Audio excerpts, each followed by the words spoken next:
Hi, everybody. Welcome back. This is Richard Sachs. I'm your host on Lost Arts Radio, and it's nice to be back with you again today. We have a great show for you with a friend of ours and a frequent guest who's been on Lost Arts Radio several times before, Ken Rohla from Florida, inventor and engineer and health teacher and creator of the site freshandalive.com with a lot of products, some of which I've used, which have all been great, and some of the really legitimate things in the EMF protection and a lot of aspects of health enhancement and protection too. So we're going to talk about him with all kinds of interesting things today, and it should be a great discussion. So welcome, Ken, and thanks for giving us the time. I appreciate it. Always my pleasure to speak with you, Richard. So I did get a chance to announce our discussion enough in advance of what of the time of the discussion rather than the time of the show. So some of the people got to send in questions, and I thought maybe we'll look at those first so we make sure that we get to them, because we're going to get into all kinds of other stuff afterwards. And then as soon as those are done, and there's not that many, then we'll just go off and find out what's most interesting and relevant in the recent focus that you've got and go from there.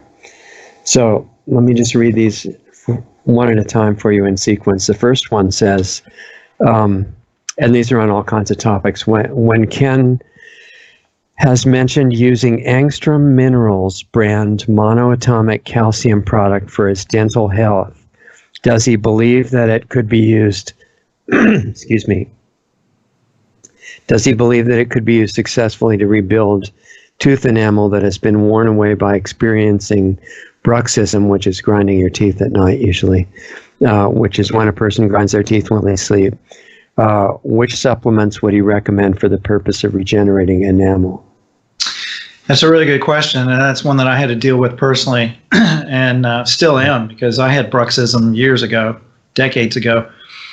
And one of the things I discovered, first of all, is that bruxism is grinding your teeth at night when you sleep. And it's because you get a clenching of the jaw muscles. I would wake up like in the morning, and it was really weird. I mean, I would sleep well and everything, but my jaw would be clenched tight, be like, and it's because it's because of enervation of the nervous system. In other words, degradation of the nervous system, and in particular the myelin sheath on the nerves, which is it's a protective tissue that wraps around the nerves that protects it from what doctors call inflammation, which is the accumulation of acids in tissue from eating cooked food and other things. And so in my case, it turned out it was from mercury fillings. The mercury fillings were actually degrading my nervous system, which is one of the things that mercury can do. And so what I discovered serendipitously when I got rid of my mercury fillings and detoxed the mercury out of my body, the bruxism went away, but still the enamel loss from grinding my teeth.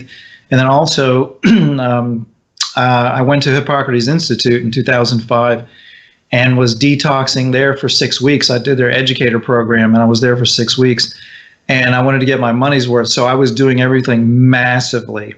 I was, like most people were drinking 2 to 4 ounces of wheatgrass juice a day and eating live food and that kind of stuff. I was drinking like 8 to 12 ounces of wheatgrass juice a day. I was doing liver flushes with mass quantities of garlic, and to the point where, my fellow classmates could hardly stand me being in the same room because I just of garlic. So I was doing everything so massively that it did detox me really well, and it got the mercury out. But it also softened up my teeth, and I didn't notice that. Because at that time I didn't have the mercury fillings removed. And so, your teeth are not like inert rocks. They actually have a vascular system. Yeah. And they've got these little capillaries that go from the center of the tooth at the pulp outward to the surface. And fat-soluble vitamins and minerals get delivered through those capillaries to the enamel and enamelize the tooth. And so because I was cleansing so much, I was just like softening my teeth up, and my teeth, because of all the wheatgrass and stuff I was doing, my teeth turned green. Right. And I looked like something from a horror show. And so when I got done with the program, then I immediately went to work with Coretta Scott King, and I was living with Coretta King and spent several months dealing with her. And so I was not focused on me until maybe 4 or 5 months after the initial start at Hippocrates. So by the time I started, I noticed my teeth were chipping sometimes when I would eat hard foods, and I just thought it was kind of weird, but I didn't really realize my teeth got soft. And so anyway, I had to first figure out what the heck was going on, and then stop it. And so I got the mercury removed and had it replaced. I actually got a really cool dentist who did kinesiology, and he did this kind of it wasn't muscle testing, but it was a kinesiological test that he ran to figure out what type of amalgam or tooth filler would work on my molars that I wouldn't be allergic to, because a lot of them, even if they're enamel or something like that, you can still be allergic to them. So he found one I wasn't allergic to, and he filled my teeth. But my teeth still continue. Well, I got these pits on the front of my teeth as well from all the acids eating the live food at Hippocrates and all the lemon juice and stuff. Some people get that from lemon, a lot of lemon in their mouth. Yeah, it's very, very common actually for raw foodists to have a lot of teeth problems, because I believe, in my experience, because I was mostly raw, like 90% raw for about 18 years, and did it right according to all the experts, Hippocrates and Gabriel Cousins, and watched my food combining and those kinds of things. High chlorophyll diet, lots of sprouts, lots of chlorophyll, lots of greens, leafy greens and minerals and stuff. But even so, my teeth continued to decline. And I noticed too that all of the big raw food gurus, with maybe the exception of Marcus Rothkranz, have teeth problems. And so, and that's something they don't talk about. So I think Weston Price was right when he claimed that the humans needed animal fats to deliver fat-soluble vitamins and minerals to the teeth and the bones. And I mean, I spent several years trying on a vegan diet to remineralize my teeth and bones, because I was starting to get the beginnings of osteoporosis. I was getting osteopenia. And the only thing that turned it around was eating raw dairy, eating raw butter and fermented, kefirs and things like that. And I know you and I have had this talk. It's interesting that they lump animal fat all in one. They don't say meat versus dairy, and when they talk about milk, they don't differentiate between pasteurized and raw milk, which are radically different foods. Right. And they just say, well, you can't eat animal fat, and that's it. Right, and you were the key to me figuring this out, because that was when I met you, and I remember having a conversation on the phone where you had the same dilemma, and you were looking at what to do and agonizing about going from vegan back to eating animal products. Yeah, it was like becoming a heretic, and going. Yeah, but what changed it for me was when you said that you had reread the Essene Gospels of Peace, and in those books. For those folks that are not familiar, the Essene Gospels of Peace are these 4 small booklets that were translated from the Dead Sea Scrolls by Volume 1 in particular. What's that? Volume 1 in particular. Right, Volume 1 and I think Volume 4. And there's been a bunch of... Yeah, I think Volume 4 may have been the one about wheatgrass juice. Because there was one where he talked about wheatgrass juice and doing enemas with it, which was interesting, because that's the foundation of the Hippocrates program. Right. And we're not straying away from the bruxism. We'll get back to it here. You're right. That's so, when you told me that you reread the Essene Gospels, and in there, whether it's, you believe it's the, original writings of Jesus or not, the fact is that these texts were a couple thousand years old, and there was a lot of ancient wisdom in them. And you said that in there, according to those texts, Jesus did not espouse a vegan diet. He espoused a vegetarian diet. And 100% raw food, interestingly. Right, raw food and milk and honey, right? And so that, really opened my eyes up. And so I started doing that. I started eating raw dairy and raw butter, fermented kefirs and things like that. And was able to turn it around. That in combination with consuming angstrom minerals, the angstrom brand minerals, which you can get at angstrom, ANGSTROM -minerals.com. And then but I still had the teeth problem. The teeth problem was really a tough one to get rid of. And what I found was, now that did help. That actually, my teeth did start remineralizing, and I noticed, like, even though that they were pitted, they didn't hurt or have any sensitivity or anything, and the enamel started regrowing. And so it wasn't like huge chunks of, these pits were filling in, but I was getting this coating over my teeth that kept it from decaying further, and, like I said, kept me from having any issues or sensitivities.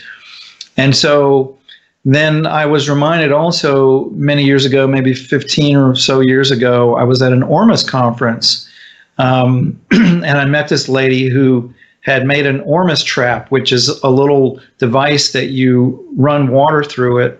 You just connect it to a faucet and you run water through it. And it will vortex the water in a magnetic field, and it will separate the monoatomic elements, or it will create monoatomic elements from the minerals in the water. And those minerals are very, very healing and regenerative. And she actually showed pictures of where she had had one of her front teeth snapped off, right down the middle, just broken in half. And drinking that Ormus water over about 3 months, that tooth regrew.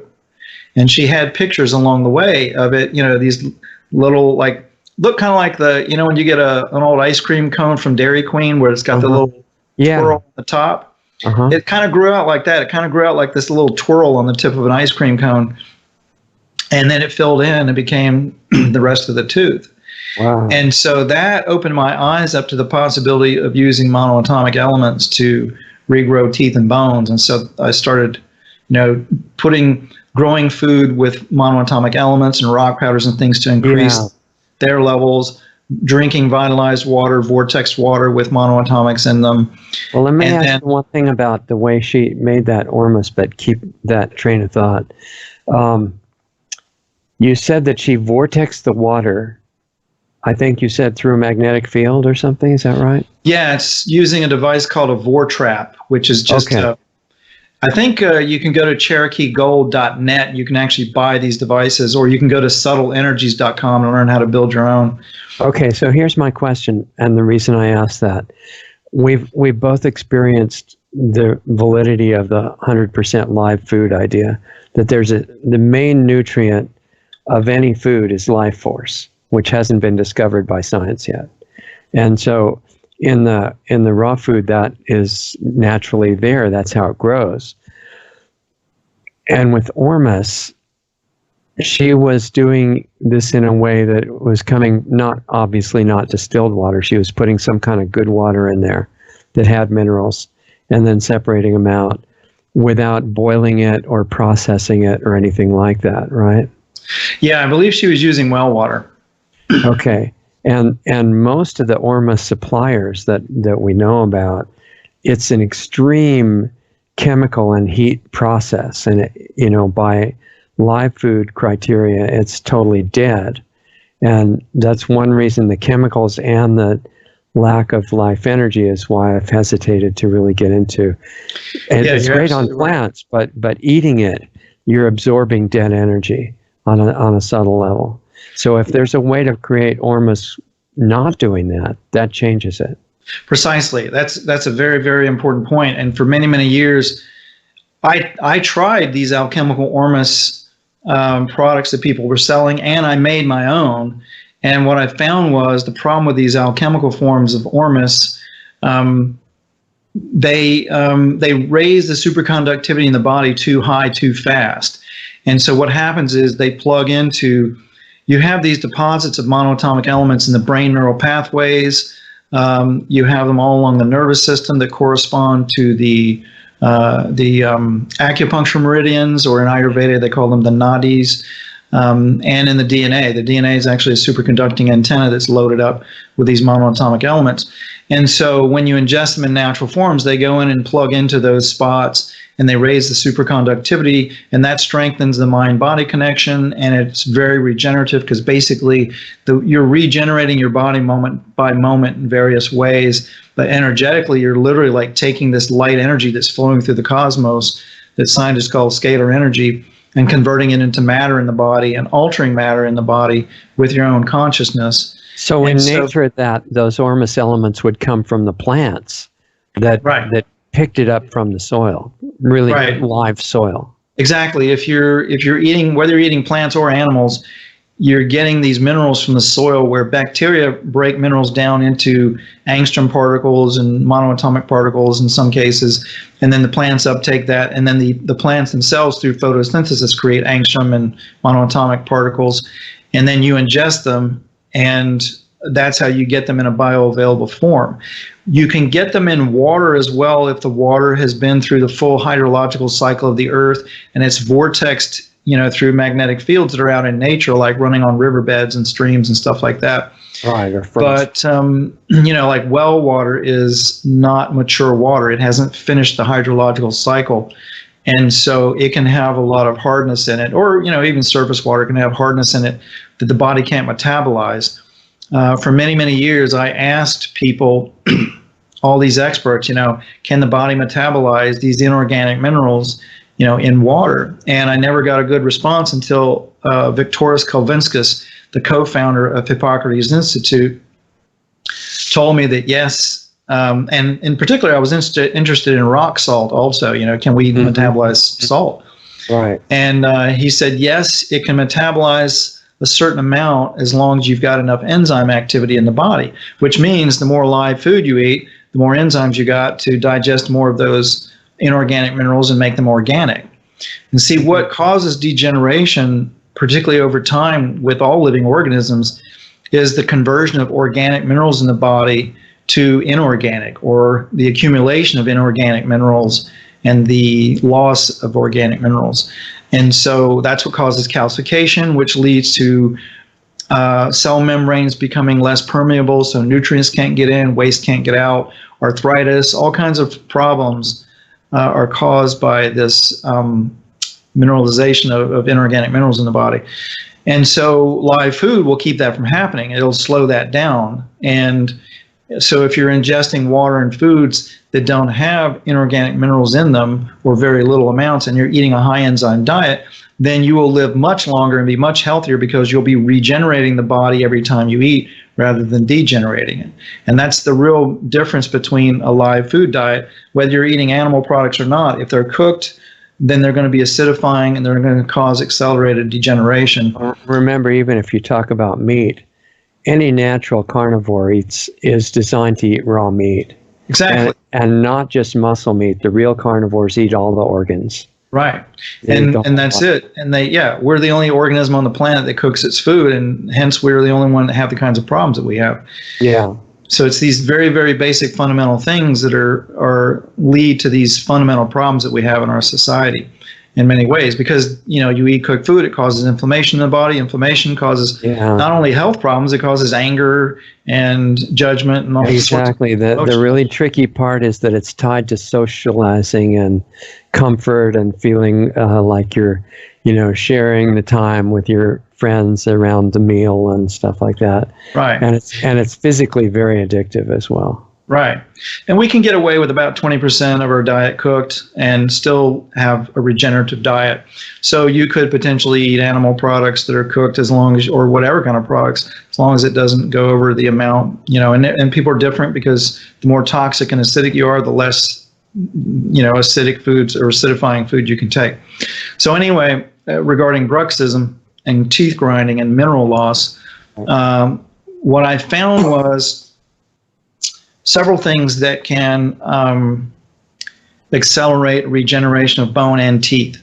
So one is getting well mineralized diet in a bioavailable form. So, eating locally grown as much as possible, organic food always, taking in superfoods, like blue-green algae, green powders, like Marcus Rothkrantz has some really great superfood powders at Marcus, MARKUS products.com. Right. And there's others, like Health Force has some good ones. But basically, you've got to get some well-mineralized food into you, and then get testing like a hair analysis or a fecal analysis to see what mineral deficiencies you have, and then bring those specific minerals up by taking those angstrom minerals, and then as a general mineral supplement as well, you could take like concentrates, liquid sea minerals. That's actually a really good mineral supplement that's bioavailable, and it has all the elements and trace minerals that the body needs in the exact ratios that they need them. That's called concentrates. Yeah, concentrates. We sell it at freshandalive.com. It's like $15 for a bottle, and that'll last you about 3 months. Okay. So it's very affordable, and you only take maybe a teaspoon at most a day. I think maybe only 20 drops a day or something like that. It's not a whole lot. So it goes a long way. That's from sea vegetables, you say? It's from the Great Salt Lake. It's from a very isolated part of the Great Salt Lake in Utah, and they test it to make sure that the water's not polluted and that kind of stuff. Right. Yeah, it's a good product, and it's very affordable. Some of these mineral products can get expensive, and supplements in general can get expensive. Yeah. But find out what you're deficient in. As always, you always want to test to know your health status, and then use specific minerals to bring your levels up. And then I would also recommend eating some, if you're vegan, eating some raw butter if you can get it, or some raw kefirs, fermented kefirs, something like that. It was difficult for me, and it's difficult in general for a vegan to start eating animal products after they've been vegan a long time, because it's like licking a goat's underarm. You're not used to getting the musk from those products in your body, and you can taste it, and it was really hard. Just the belief that it's going to kill you kind of gets in the way too, right? Yeah, it absolutely does. So I started out putting it into other foods, like I would make beans or something, and and put it into there, but not heat it up and kill it. I would just warm the food and then put it in there and melt it at and basically you can tell if something's going to kill enzymes. If you can't put your hand in it and leave it, then it's too hot. Yeah. But you don't have to eat freezing cold food all the time just because you're on a raw diet. Exactly. I mean, that's something that when I used to do raw food classes, I teach people all the time, even in the wintertime, even in northern climates. You can be eating warming foods, and warm foods, up to 115 degrees is quite warm. So if you make a raw soup, I used to do this a lot. I would make a raw soup, and I would just use warm water. What I would do basically is take different kinds of vegetables and dehydrate them for about 10 minutes, and that would soften them up and make them seem cooked, but they weren't. And then I would put that into a warm broth and make a really wonderful warming soup, and yet it was all raw. Like miso soup, for example. Very, very good, high in probiotics. And you don't set your dehydrator on 300 degrees. It has to be at a reasonable temperature, right? Well, Gabriel Cousens actually did a study years ago showing that you can initially, for about the first, I think, half hour or so, have it on high, because the evaporation of the water will actually keep the food cool. But but you can just keep it set at 115 degrees, and in 10 minutes or so it'll be fine. I never had to crank mine way up. Okay. But at any rate, so stay alkaline, eat live food, lots of greens, and then some animal fats, either butter, kefirs, something like that, and then superfoods, mineral supplements. And as far as Ormus goes, I used to not recommend alchemical Ormus products at all, but nowadays I am recommending one in particular that I've been using and testing, as long as you take it in limited doses, with enzymes and things. It's called Vancouver Island Ormus, and we'll have that on our website soon, because it's from Canada, so you can order it at VancouverIslandOrmus either .com or .net. Okay. From Canada, but you got to pay import duties on it. So we'll have it at freshandalive.com soon. But as let's see what else. Pearlsium. There's a product called Pearlsium, Pearlcium, and it's a little bit pricey, but it's a mineral supplement made from oysters. They literally powder pearls. Oh, okay. They powder pearls, and pearls they're high in Ormus. They've got all these growth factors and things in them, and so that's good to take as a supplement. I've heard of people taking like 27 capsules of that per day, and in a few weeks or months, regrowing teeth and regrowing enamel and that kind of stuff. Wow. And you can also brush your teeth. Heard of anybody regrowing teeth from scratch, where the tooth has been lost completely? I haven't, but these things that I'm telling you, and I've got a few more tricks up my sleeve, could potentially do that. But I have not met anybody that like regrew a tooth that was pulled or, you know, was That's taken what I'm out. talking about, yeah. But I believe it's possible because that Pearlsium product is a very good one to take. Typically, though, you know, it's kind of expensive. I think it's like $60 for a bottle of it, and you know, taking 27 capsules a day would be pricey. But Right. And I haven't tried that yet. But I have been brushing my teeth with it, and it does. I actually mix Vancouver Island Ormus with that, and put it on my toothbrush along with my toothpaste and brush my teeth, and then when I rinse my teeth from brushing with paste, then I use the Pearlsium and the Vancouver Island Ormus, and you leave it in. Don't rinse my mouth. Yeah. I don't rinse my mouth, and so I try to you get this little white crust around your lips. Yeah. so you might have People already know that you're strange anyway, so that's yeah, and that people have had success with that rebuilding teeth and tooth enamel. And then one other thing that I would use in combination with that, if you can find somebody who is a practitioner of this particular technology, there's a lady named Sherry Edwards, Sharry. So it's like Harry with an S, Sherry Edwards. Her, I forget her website. I think it's soundhealthoptions.com, I believe it is. But if you search on Sherry Edwards sound healing, you'll find her website, and she does have lists of practitioners around the country on her website. Yeah, you're not supposed to be showing off your psychic abilities, actually.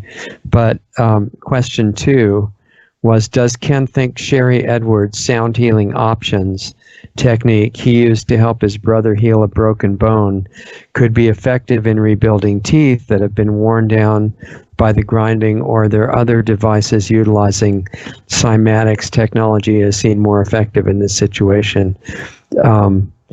Cymatics being the fundamental alteration of physical structure by the effects of sound frequency and vibration. So I'm just bringing that up because you're already talking about it. Yes, that's exactly what I believe, because as your person mentioned, my brother, I had personal experience with Sherry Edwards technology a couple of times because I have a friend who's a practitioner, and she just happens to live where I used to live up in North Carolina, and my brother snapped his leg at the ankle and crushed his foot and was in horrific pain and just wanted to die. It was so painful, and the doctors told me he was going to be bedridden for 3 months and on crutches for 3 months after that.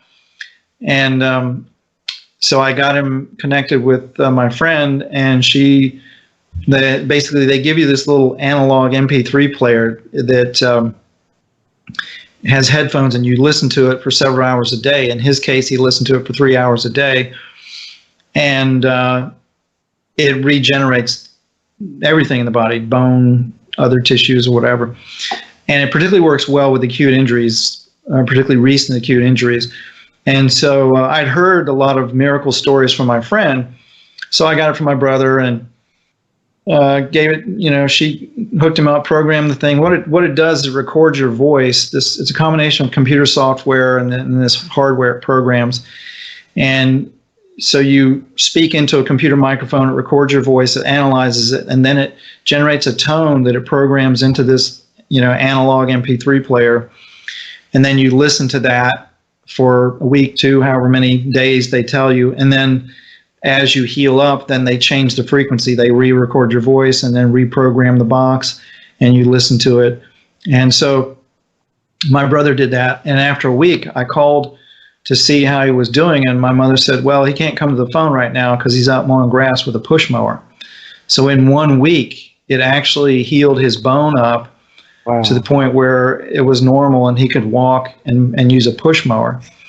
And Sherry Edwards' own son was involved in a really nasty motorcycle accident and broke his femur, his upper leg bone, and shoved it into his abdomen and ripped his guts all up. And she used that technology on him, and it healed so completely the doctors couldn't tell that the leg was ever broken. So what do you think are the potential uses of that. For example, you were saying you think there might be ways to regrow teeth from scratch. What about, could something like that be used? Yeah, absolutely. So this is it for bruxism in particular, or any kind of bone or teeth issues.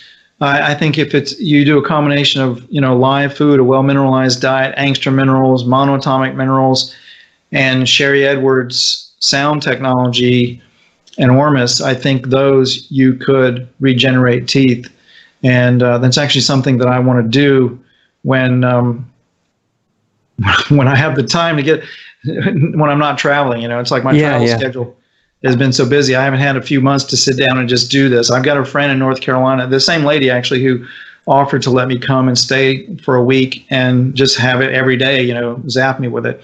But also you can use this if you don't have a practitioner in your local area. Sometimes they can record your voice. You can record your own voice and send it to them, and then they can plug it into their equipment and program the box for you and send it to you, and then you can do that periodically. So are you buying the box from them? How expensive is it? Yeah, it was about $500 when I bought mine.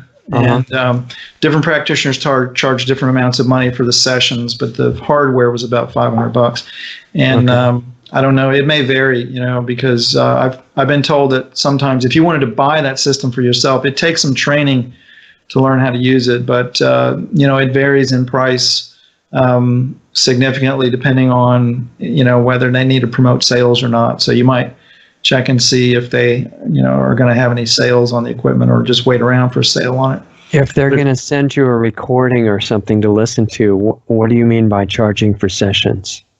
Well, a session would be recording your voice, analyzing it, and then programming the box. I see. Okay. And then you just use it on your own after that. Yeah. And so I believe that you'd have to ship the box back and forth to the practitioner, I believe. But every time it has to be upgraded. Yeah, it can be done remotely. Yeah, as you heal and as your conditions change and improve, the frequencies need to change as well. And so, how often do you think? Probably every 2-3 weeks. That was what it was with my brother. It was about every 3 weeks with my brother. Okay. It may vary. But you can look at some of the testimonials from people online and Sherry Edwards' site. I mean, there's some mind-blowing stuff that they've had. And my friend has told me all kinds of crazy stories about people having miraculous healings. But she did say that it works better with acute injuries and injuries that are newer than older. But still, I mean, I've helped, for example, people that have been in wheelchairs for decades to regenerate their bones and their muscles and be able to function normally again, even after decades of atrophy. So the sound, using a combination of all of these things. Yeah, exactly. And not even using Sherry Edwards stuff, just using live food and dense nutrition and detoxification and herbs, things like that.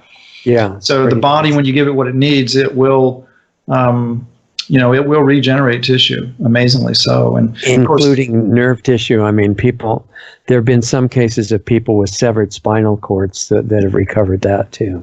Oh yeah. Well, I've had two clients years ago when I was still doing individual consults one was a quadriplegic, one was a paraplegic. And in about a year's time, they regained full motor control and were able to get out of their chairs and be functional again. And the teacher that taught me how to do that, Dr. Robert Morse here in Florida. Yeah, that's what I was thinking of. Yeah, Morse, he does that routinely. And he had, I think, one of his clients years ago was a radio DJ who interviewed him for the radio. And the guy was in a wheelchair. And Morse said, "Would you like to get out of that wheelchair?" And the guy said, "Yeah, absolutely."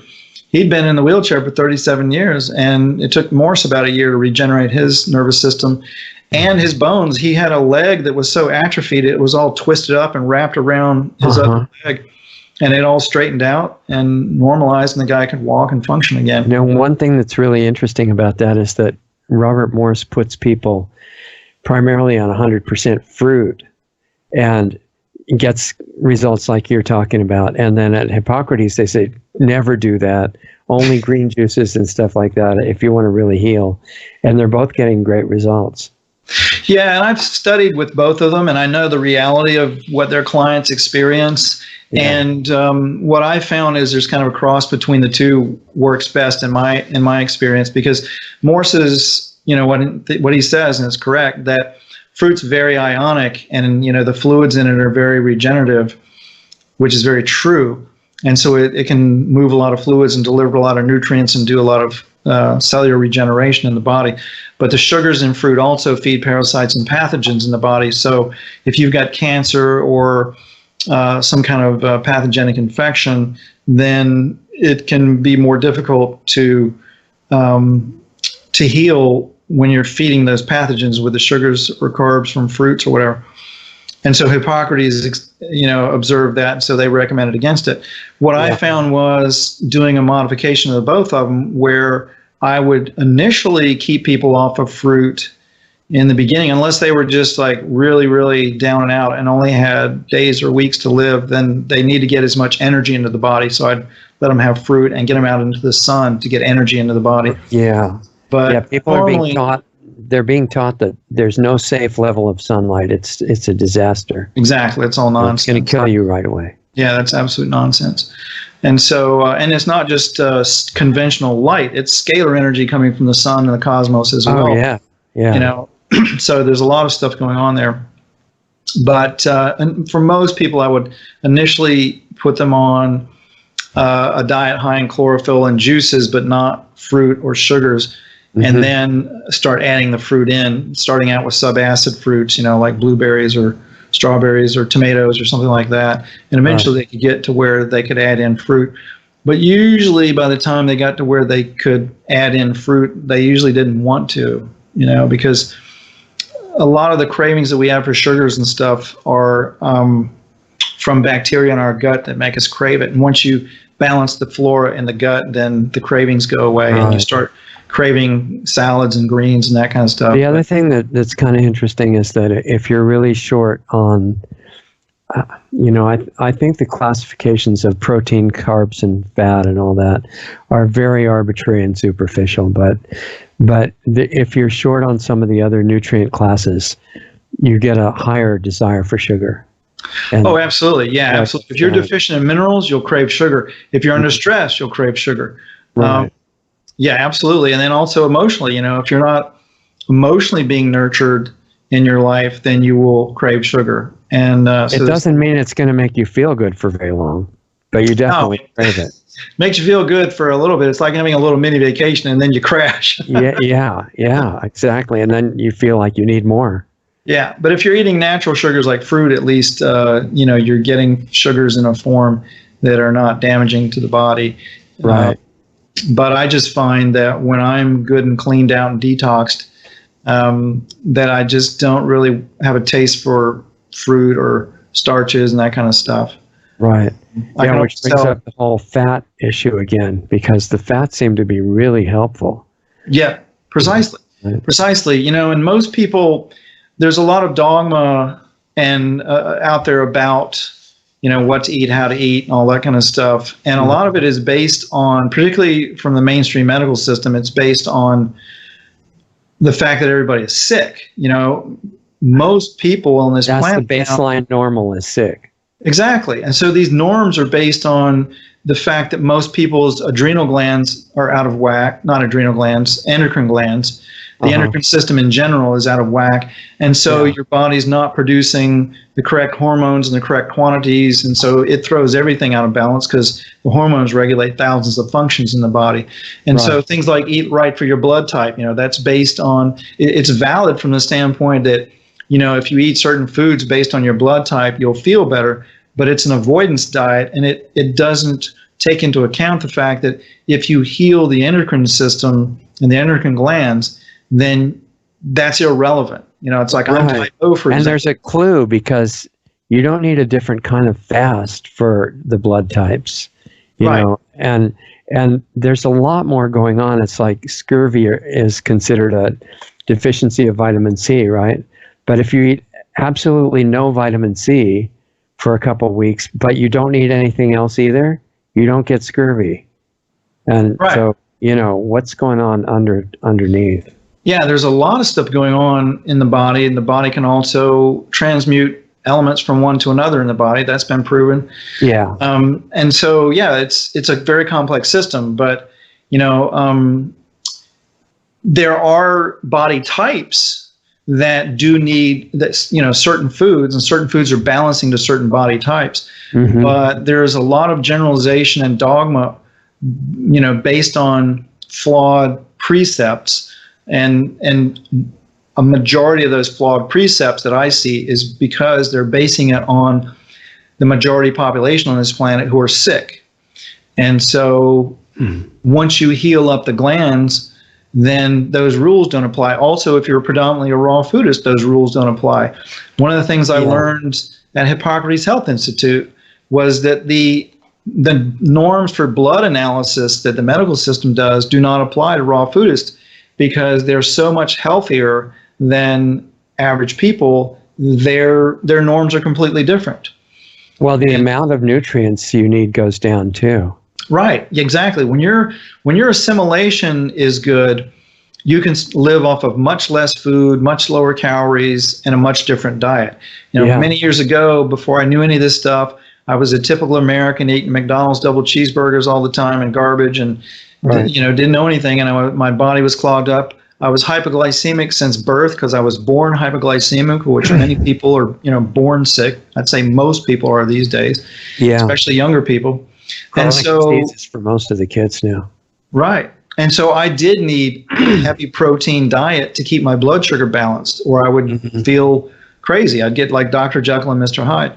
But once I healed up my glands, also I had a sensitivity to cold. And, you know, it's like I was always battling my wife over the thermostat in the house. And once I healed up my glands, all that went away. Yeah, your body heat comes back, and it's not correlated with calories, which is really interesting. Exactly. Yeah, so that's it. You know, you'll see some people when they go on raw food, they become more sensitive to cold, and they need the thermostat warmer and that kind of stuff. But when you heal those glands up, the opposite happens. Then you become more robust to heat extremes or cold extremes. Right, right. Yeah, one of the things that was being talked about in one of the recent, speaking of Hippocrates, they've got a series called The Real Truth About Health that you've probably seen, right? And they were saying any dairy, which is animal protein, animal fat, spikes blood sugar and gives you diabetes. Yeah. There's a lot of dogma on both sides of the fence, and I have never based what I teach on reading books and reading stuff on the internet. I base it on actual practice with myself and other people, my clients. Yeah. And you know, really studying deeply. A lot of people do not study things deeply. They don't look at the facts deeply. They don't look at the data deeply. And so I don't trust anybody. Replaced by memorization, right? Yeah, you know, and you know, one of the things I realized when I got out of school, you know, that bell curve, that grading curve in school where, you know, a small minority of people get A's and then a minority get B's, most get C's, some get D's and F's. That never ends when you get out of school. And so in any industry, in any profession, you've got a very small minority of people who are masters at what they do and really understand what they're doing.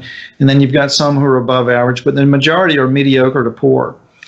And so you have to keep that in mind when you're listening to anybody's advice, including my own. That's why I've always told people, don't listen to what I'm saying. I mean, you know, consider it, but go and prove for yourself. Do these things, find your own truth. You have to become the scientist in your own life. Exactly. One of the people is asking, in the great Dr. Samir Osmanagic video, Pyramids Around the World and Bosnian Pyramid Energy, that is on Fresh and Alive YouTube channel, Dr. Sam mentions that the Sumerian King list records records individual rulers governing for tens of thousands of years. Can Ken discuss what role the pyramids or pyramid energy shapes, scalar energy, and ormus minerals might play in explaining these significantly extended lifespans? Yes. Yeah. And, you know, Richard, you know, I've had contact with extraterrestrials years ago in the physical. And I've had many, many downloads over the years, which has helped me to develop some of the technologies that I've developed and other things.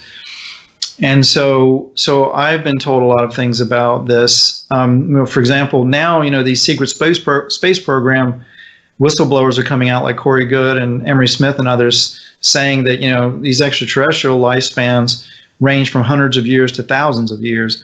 Mm-hmm. How can they do that? Well, part of the reason they can do that is because their bodies aren't toxic like ours are. Yeah. Because we're not in a rest home for the last 1,000 years. Right.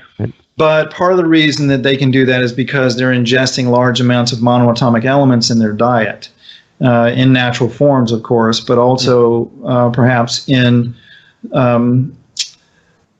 man-made forms, if you want to call it that.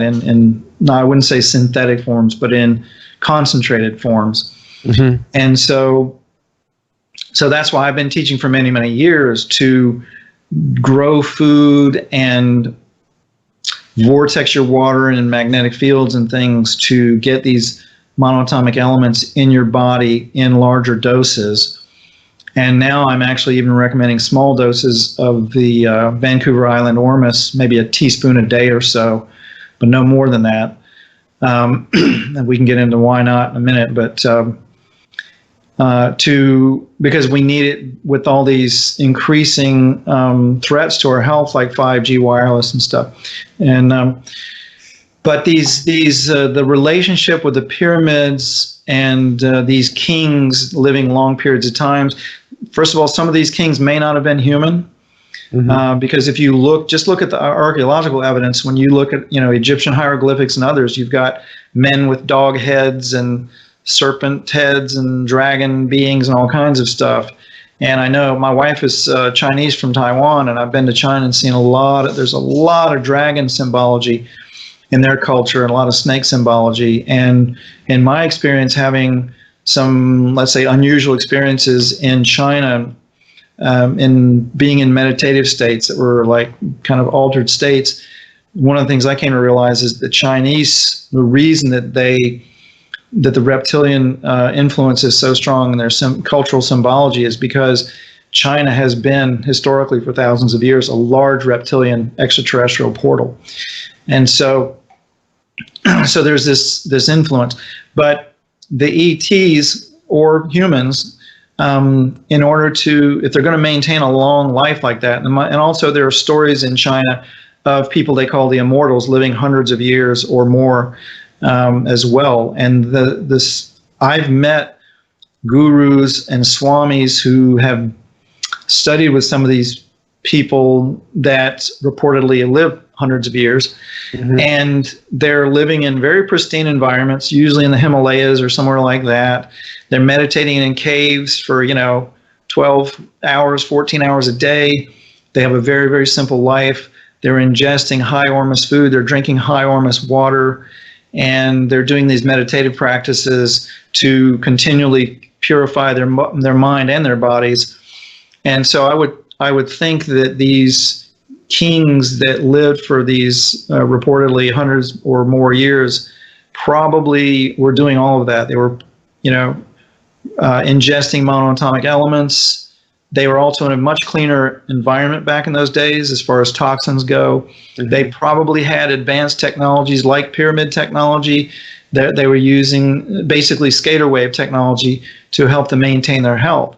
What pyramids do, depending on the size of them, if they're little pyramids, you can have them around you. They put out skater fields because they're little antennas that pick up energy coming from the sun and from the center of the earth, and they rebroadcast it in a local area.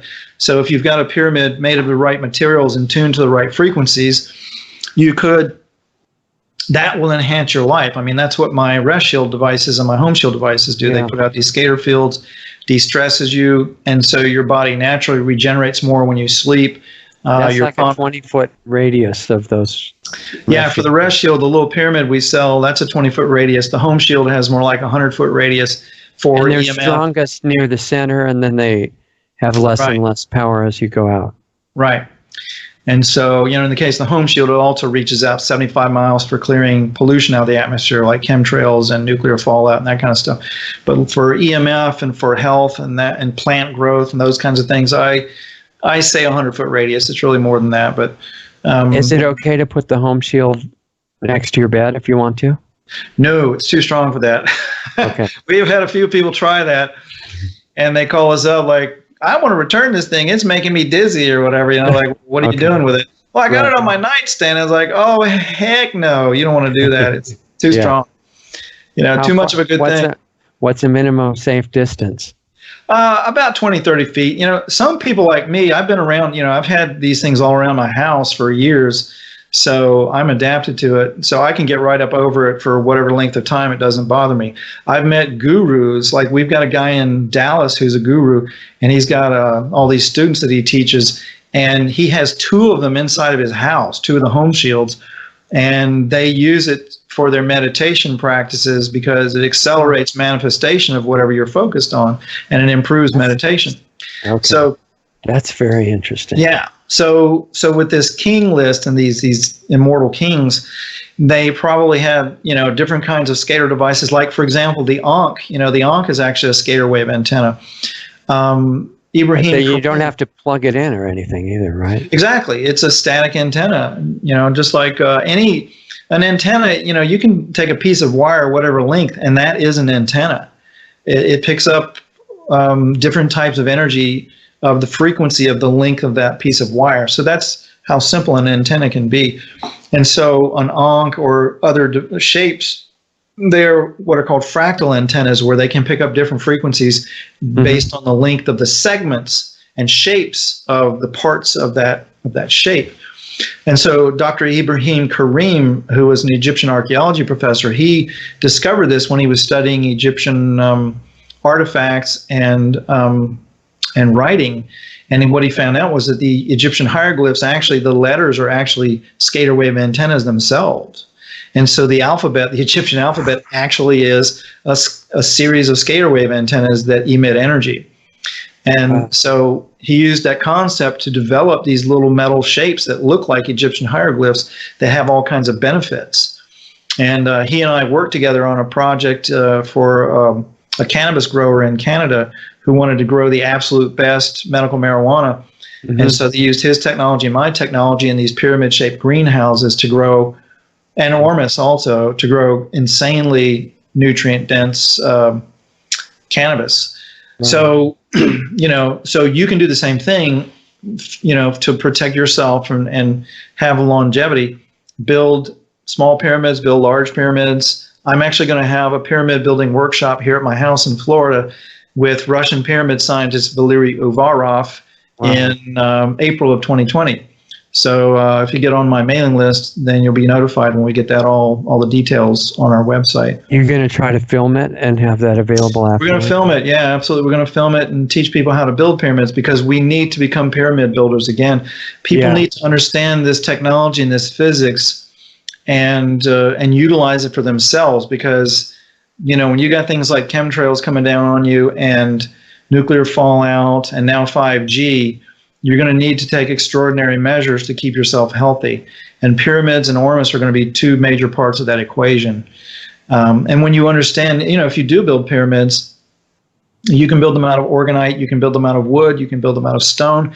I mean, you can do something as simple as piling up rocks in a pyramid shape or a cone shape in your yard and have the benefits of it. It doesn't have to be anything high tech. Well, that wouldn't have exact ratios of measurements of sides and stuff, would it? Well, if it's depending on the scale, let's say if you had rocks that were 6 inches in diameter and you built a pyramid 15 feet tall, it would be precise enough. Really? Okay. And I know it for a fact because I've had friends who've done that. They built pyramids and obelisks just out of stacked rock, and it improved their garden, that kind of stuff. You want to orient the pyramid so that a flat face is facing straight magnetic north. Is that helpful?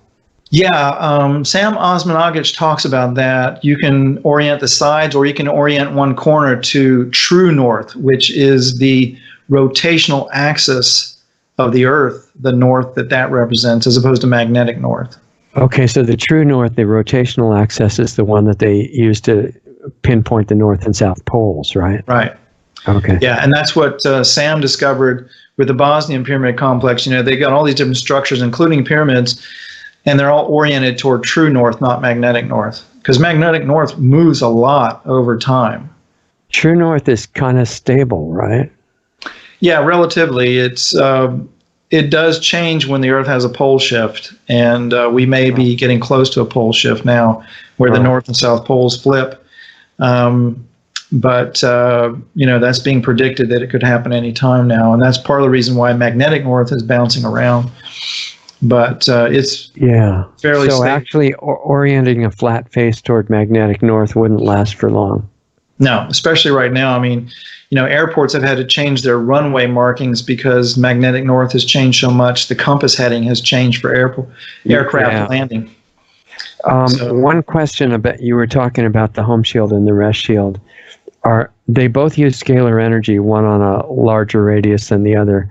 Are they compatible? In other words, if you had a rest shield right next to a home shield, would they kind of merge into what they're putting out, or what happens? Yeah, they actually enhance each other, kind of like, if you've got multiple guitars playing together as opposed to one guitar, it actually, they resonate with each other, and they increase the sound volume and the frequency and that kind of thing. So yeah, they don't interfere with each other, they enhance each other. All right. So one way to test if your own frequency and clarity had gotten to a certain point is, and I don't think this would be really dangerous, put a home shield close by and see how you react. Yeah, it's the frequencies it operates at, it's pretty complex because overall it's pulsing at the Schumann resonance. So it's got this pulse of 7.83 cycles per second that slows the brain and the nervous system down and de-stresses you. But then it's also got all these other resonant harmonics that are created from the circuit that's in these devices. It generates it generates two types of frequencies. It generates a very complex waveform that's actually a three-dimensional wave. It's not a conventional sine wave. I was taught in engineering school that, like electricity and energy flows in these waves that go up and down. Yeah. Well, they actually spiral. They don't just go up and down on a two-dimensional plane. They spiral. Okay. And the devices that we use to measure them, like oscilloscopes, go up and down. So those are two-dimensional, yeah. Right. But the only time waves go up and down like that is if they're being constrained in some way, like, waves at the beach, the water is being constrained by gravity. So it goes up and down. As they get closer to the shore, yeah. Yeah, if you just threw a bunch of water out in space, it would spiral, ultimately from the gravitational influences, if it was within proximity to any gravitational bodies. And so, anyway, the energies that these things put out, they are spiraling. And so when you get in proximity to it, well, the complex waveform it's emitting is a 3D waveform. It's very complex. It's really weird. And quite honestly, we probably don't even have the right technology to measure it accurately. Right. We do our best with oscilloscopes and quantum biofeedback devices and GTV cameras and things like that. But we're probably it's probably like a blind man trying to describe an elephant. Yeah, exactly. Right. And so we do the best we can, but it does have a very complex waveform that comes out of it. And then overall, it's pulsing on and off at 7.83 cycles. So there's a lot going on. And then the minerals in the resin that the antenna is embedded in, those also impart specific frequencies from those minerals. So there's a very complex harmonic going on there. And then there's power. It's like you can have a radio that broadcasts 20 feet. You can have a radio that broadcasts 200 miles. And if you get too close to too much power, it can be damaging to you. In the case of these devices, because of the frequencies and everything they use, they're not going to damage you, but they will, if you can't handle that amount of power, it might make you feel dizzy. I mean, that's the worst thing we've seen from somebody, is that it made them feel dizzy, or they had really bad dreams or something like that. Yeah. I'm just wondering, for people that have done all the other stuff for a long time, what would the effect be of like starting to live right next to a home shield? Well, like for me, for example, I can sit right next to it for hours and it doesn't bother me. And if I'm meditating, it will radically accelerate manifestation of what I'm focused on. And I also notice too that a lot more of my guides come in when I'm meditating with something like that. So could you put it next to where you sleep and be okay? Well, some people could. I'd say most people wouldn't, because most people aren't doing the kinds of things that I do, number one, and most people aren't surrounded by rest shields like I am. Right. You know, I've done a lot of stuff in my life to raise my frequency, if you want to say that. I've done a lot of detoxing and stuff, and I'm used to a lot of things. Like I can take mega doses of supplements that most people couldn't handle. Mm-hmm. So it's going to vary with the individual. But somebody who's, I would say, more enlightened and has done more stuff, working on themselves, could handle it better. And like I say, I've known a few people like that guru in Dallas who, he lives with two of them in his house all the time. Wow, interesting. Somebody is asking, how can Ormus state minerals / shungite / scalar energy be used to support the transmutation of the body from one form of physical expression to another? And I don't know what they mean by that. And then somehow access the holographic blueprint we use to create our form to make massive changes, sort of like how David Icke says the reptilians are able to shift shapes due to the properties of monoatomic gold. Could the form of monoatomic gold from the Angstrom Minerals brand be used in this situation? Okay, first of all, Angstrom minerals are not monoatomic. They're Angstrom. Angstrom means you've got just a few atoms of the element in a particle. So, for example, Angstrom copper typically has 12 atoms per particle. And those Angstrom particles are small enough to get into the cell membranes and feed them. They can go anywhere in the body, that water can go, and it can feed the cells and all of that. Monoatomics, of course, are the individual atoms that are not connected to each other, and they're in a very unusual state, and they're very highly energetic, and they really act like pyramids in the body. They're little scalar antennas, microscopic scalar antennas that pick up this scalar energy all around us and rebroadcast it in a local small field. Mm-hmm. So when you ingest them, they plug into the brain neural pathways, they plug into the nervous system along the acupuncture meridians, the nadis, they plug in the DNA. And so the more of that you've got going on, the more that you're going to manifest whatever you're focused on. Now, if you're here's the risk with these alchemical forms of Ormus or monoatomics, is that they are not in a natural state that the body is used to metabolizing, and so it can raise the superconductivity in the body too strong, too fast. And then what will happen is the mind-body connection gets strengthened so high, so fast that you're not spiritually ready for it, and you will start manifesting things that you didn't intend. Because if you've got any fears or any issues and you're artificially raising the superconductivity in your body, you're accelerating your ability to manifest everything, good or bad. Right. And so I've always said, if you're not spiritually ready to ingest alchemical forms of Ormus, you shouldn't do it. And if you are spiritually ready, you don't need it. So therefore, you're talking about forms like Vancouver Island Ormus and right. stuff. So therefore, it's only been recently that I've been recommending small amounts of the Vancouver Island Ormus, because we've got to do something to protect ourselves against 5G. And a teaspoon a day of that stuff seems to be okay. Have you checked out that doesn't have any residue of anything bad, even on a tiny scale that might affect you badly? Yes. That is one of the first things I asked Kevin Hay, the guy who produces this stuff. Have you tested these, or do you test the seawater before you use it to make this stuff? And do you test it afterwards for heavy metals? And he does. He's got certification of that. He's got lab tests, and you can get them from them. Once we get it on our website, we'll have those lab tests posted. What about the processing chemicals, the strong acids and stuff too? Yeah, I think he uses the conventional, somewhat conventional method of what's called the wet method.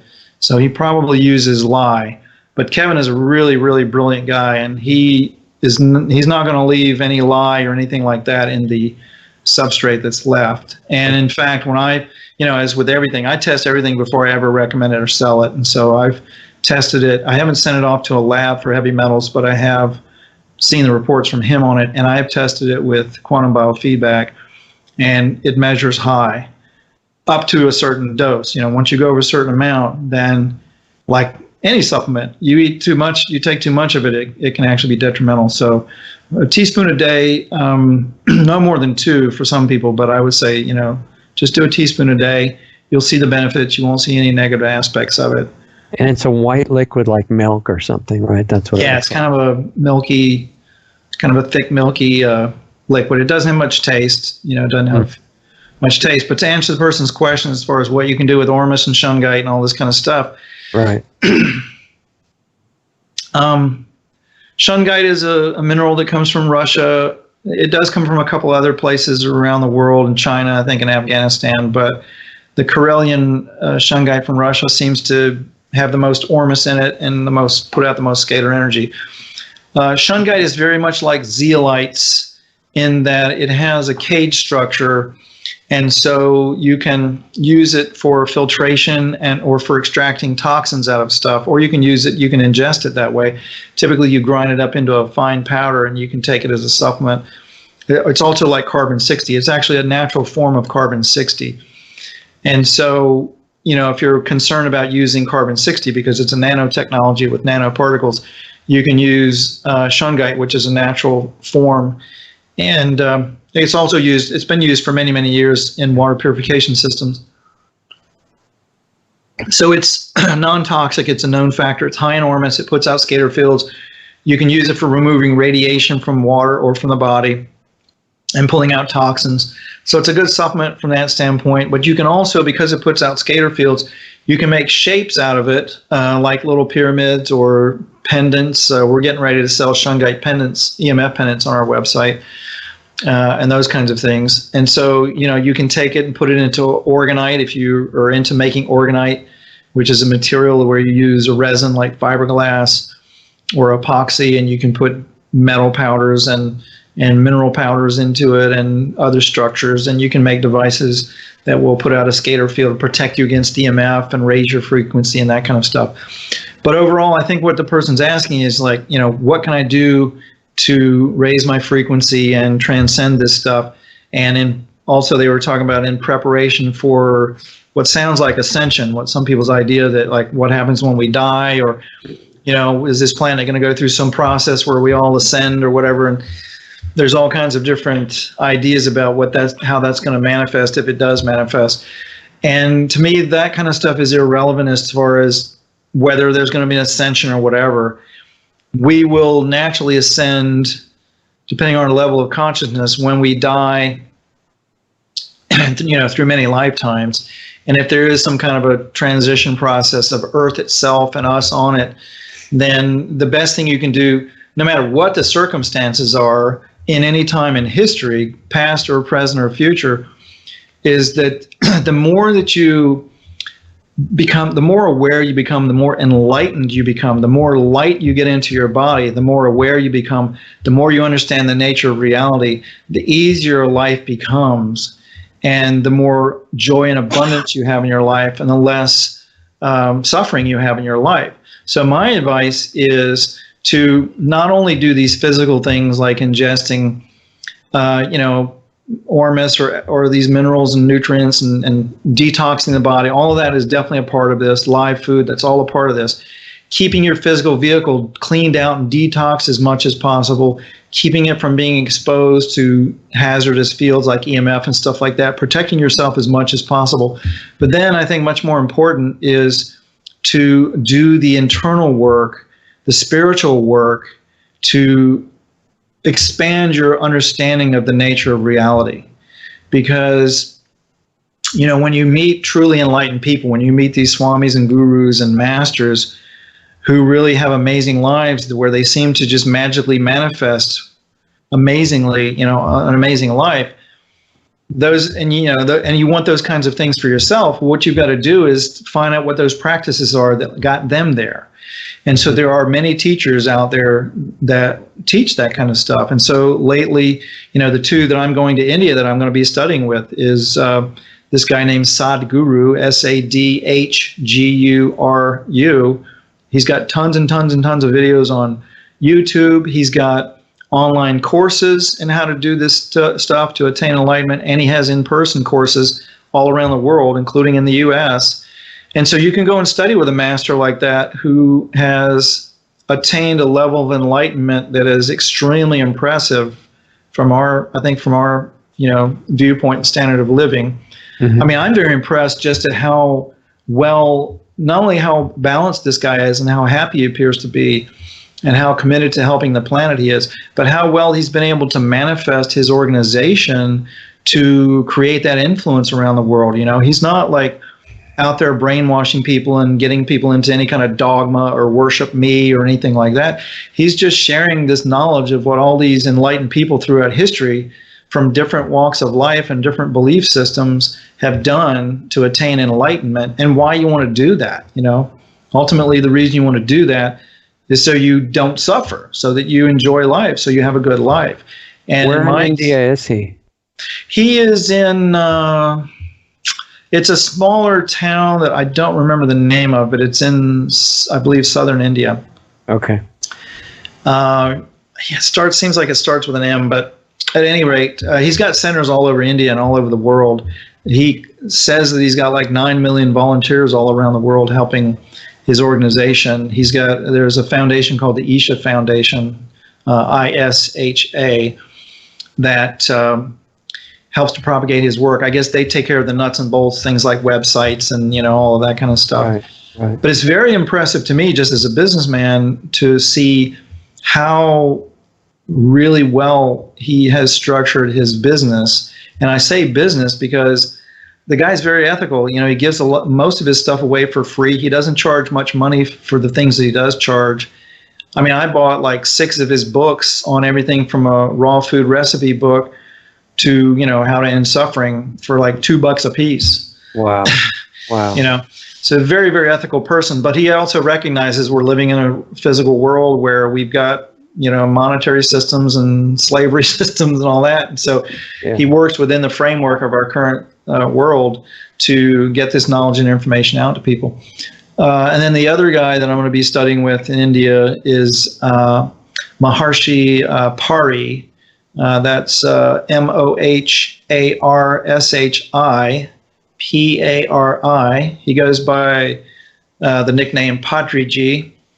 And his website, if you Google Pyramid Spiritual Society Movement, you'll find his website. And of course, he's got lots of videos on YouTube as well. But these guys, they were actually business people. Both of them were business people and quite successful before they attained enlightenment. And Sadhguru says it happened to him completely unexpectedly when he was 25 years old. He just happened to go on vacation somewhere, and he was sitting on the side of a mountain, and he had this altered state come over him, and he thought it lasted about 10 minutes. It turned out it lasted 7 hours.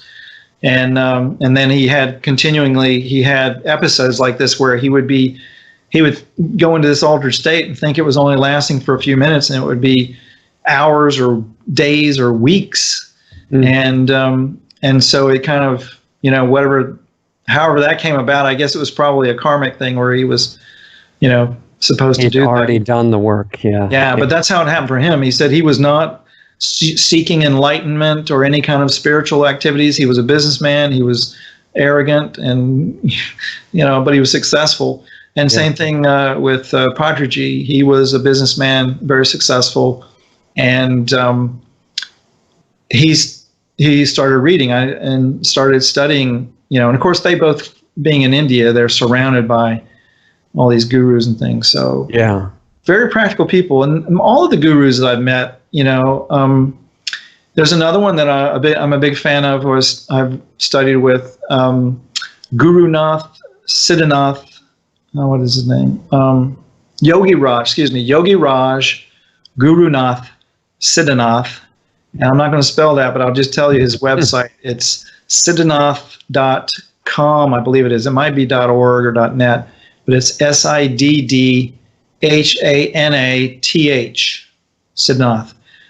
He is one of the most powerful beings I've ever encountered, including extraterrestrials I've encountered. He's an amazing being.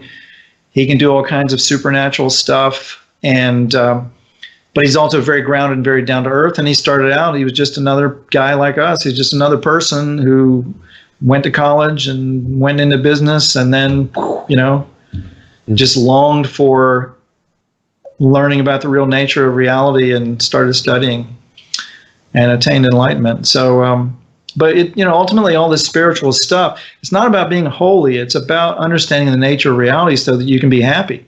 That's really all it is. Yeah, exactly. And you can understand why people are all after different kinds of drugs, because they want the same thing. They just don't know how to do it. Exactly. Yeah. Somebody asked about Sasha Stone's video on the 5G BioShield from Switzerland. And it's super expensive, but, it's just a little USB thing that you plug into a computer or something. And what do you think about that? I haven't tested it yet, but I suspect it's probably, from what I hear, it's based on Tesla technology. So I suspect that it probably works, but I doubt it's as powerful as my devices, because I haven't seen anything, particularly that small, that can generate a scalar field strong enough to truly protect you sufficiently against 5G. Yeah. I saw one of them and it cost $1,000. Oh, that's crazy. That's way too expensive. I mean, I'll be coming out with my stress shield again, and for $150, it probably would do the same thing. Right. And I can't say for certain because I haven't tested it. Yeah. And suppose it was developed by some Russian scientists who know what they're doing. But I hear that a lot. I hear scientific types and doctors and stuff who think that they've got the latest, greatest thing since sliced bread, and it's actually pretty weak because that's all they know. Well, and they're going to be a trillionaire as soon as they sell a bunch of them too. Yeah, well, and they're probably ethical people. From what I hear, they just they haven't turned it into a business, so they don't make many of them. So they have to hand make them, and therefore the production costs are high. Sure. But Sasha Stone is a great guy, and he's a friend of mine, and anything he would recommend, I would trust. So I'm sure it's a good device. But as far as is it worth the money compared to other things you can get on the market or my stuff, I don't know, but I would suspect not. Okay, somebody's asking. I'm going to get in touch, by the way, with Sasha Stone this week about that very thing, because that would be interesting. Yeah. Yeah, I don't think he doesn't know about my technology. Yeah, ask him, because he really was promoting this on a video that I saw. I forget exactly what it was. Something about a 5G apocalypse thing. Yeah, 5G related specifically to BioShield. Yeah, I have that video posted on my blog at Fresh and Alive blog. It can be hard to find on YouTube because they've been suppressing it. When it first came out, you could find it no problem if you search on Sasha Stone. That's 5G. Usually a good sign. It means they agree it's good. Yeah, exactly. Well, the same thing with my 5G video. I did a 2.5-hour video on how to protect yourself against 5G, and it's definitely getting suppressed on YouTube. YouTube, not only have they been suppressing our search results, but they're actually removing people from our subscription list. Yeah, they like to do that. People have been telling us that they're getting removed when they're not. They all can also like to make your view counter go back to 0. Yeah, exactly. That's kind of fun. So, it doesn't work. And we're expanding to other video platforms. So, Right, you need to do that. Brighteon's one of the good ones, too. Yeah, and I'm going to talk to you about that, too, later, because I'm going to be getting on Brighteon. But for people that, if you're interested in Sasha's video, it's on my blog at freshandaliveblog.com. Yeah. And also, I know Gaia TV, or what used to be Gaia TV, Gaia.com, they've been recommending, I think, that USB device for 5G and some other stuff that's really, really weak. So they don't really know about real solutions. And I mean, I was on their program, and apparently they've forgotten. So I'm going to have to get in touch with them and remind them that, as far as I know, my technology is the strongest thing out there for protecting against EMF. What about your quantum balance crystal pendants on your website? This one person says, I have a few of them. I'm interested to know more about what they do and how they work. Okay, it actually tells you on the website, on those product pages, how it works. But basically, the quantum balance crystal, like many of these EMF protection devices that are made out of some kind of resin or plastic or something like that, they just take a material like that, in this case, it's a plant-based resin, and they put quartz nanocrystals in the resin. And so the quartz nanocrystals are what actually put the scalar field out.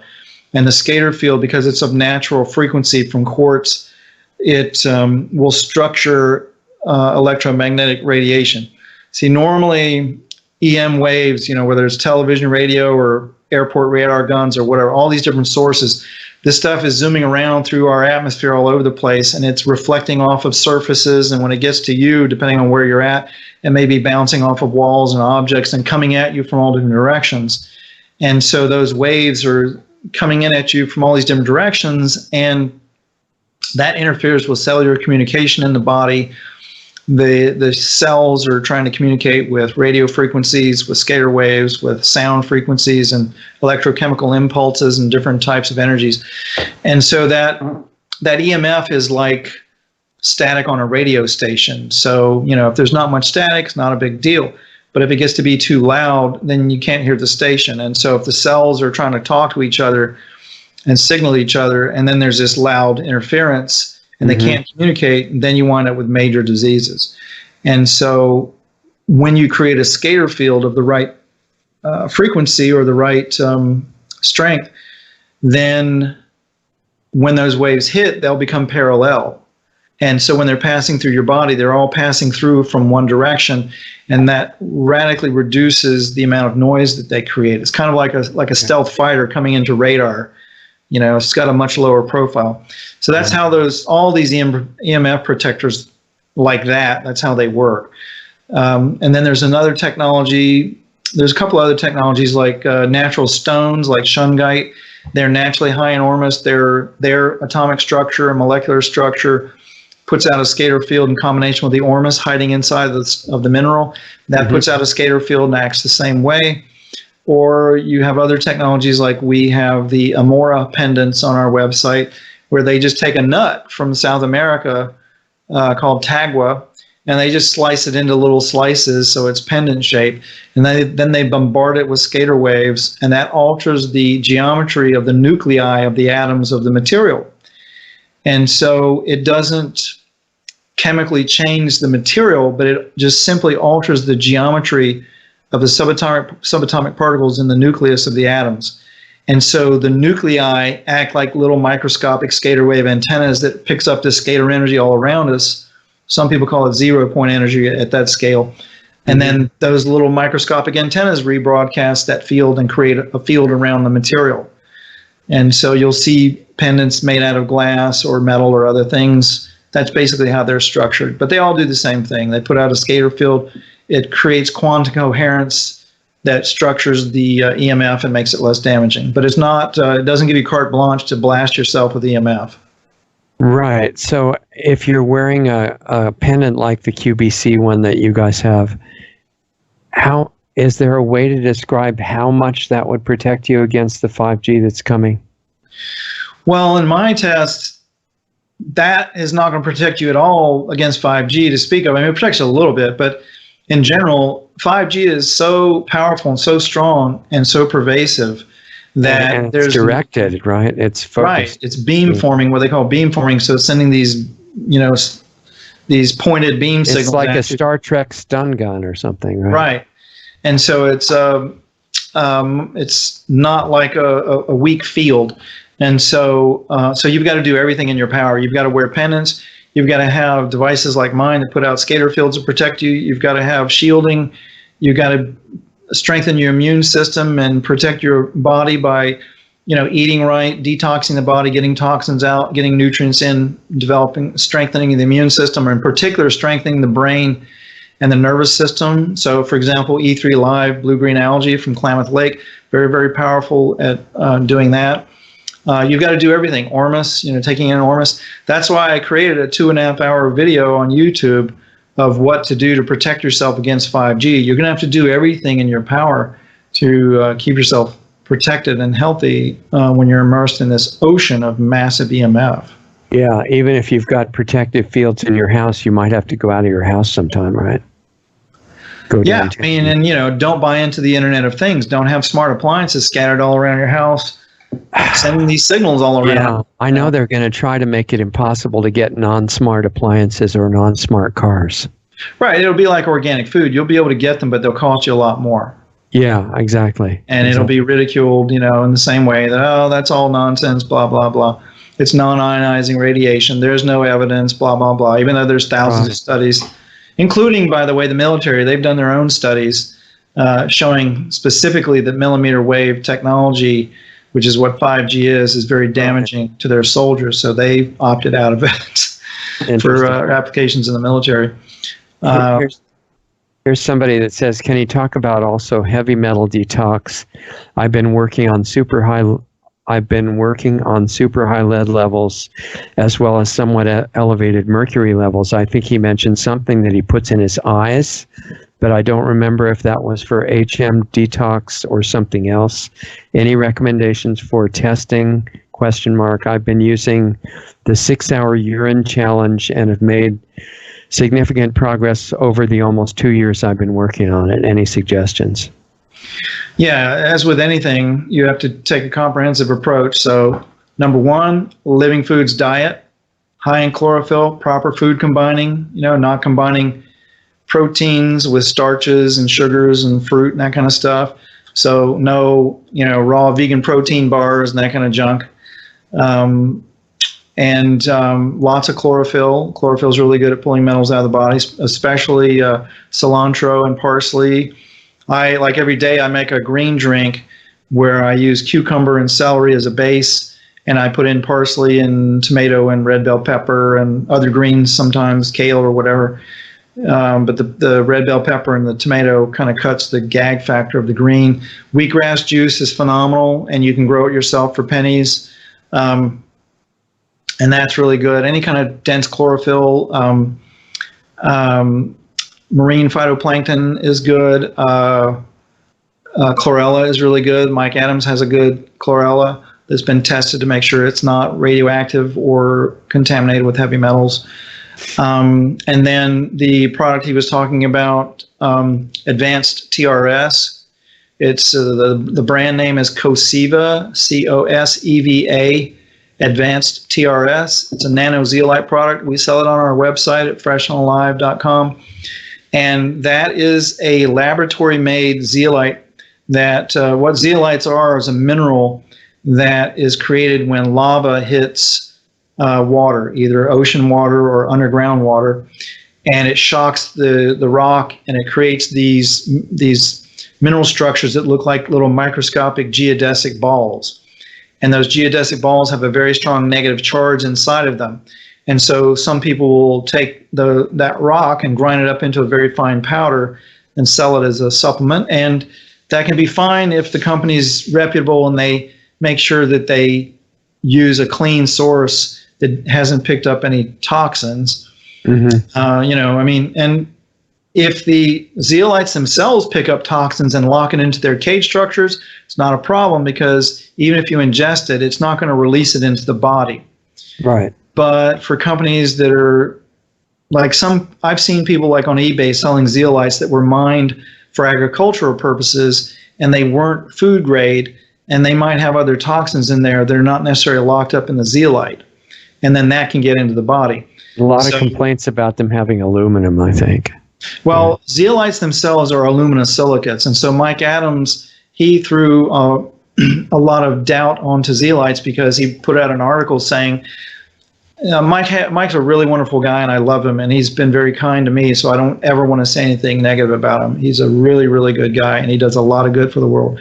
Yeah. But he's not a scientist. He's not trained in the scientific method, and he's not trained to think particularly the way somebody like me thinks. I'm not even trained like a normal scientist. I don't think like a normal scientist.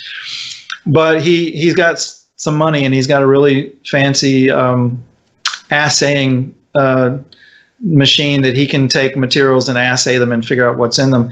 So he took zeolites from some cheap company, and they were the mined, crushed, powdered zeolites, and analyzed it and found there were all these toxins in there.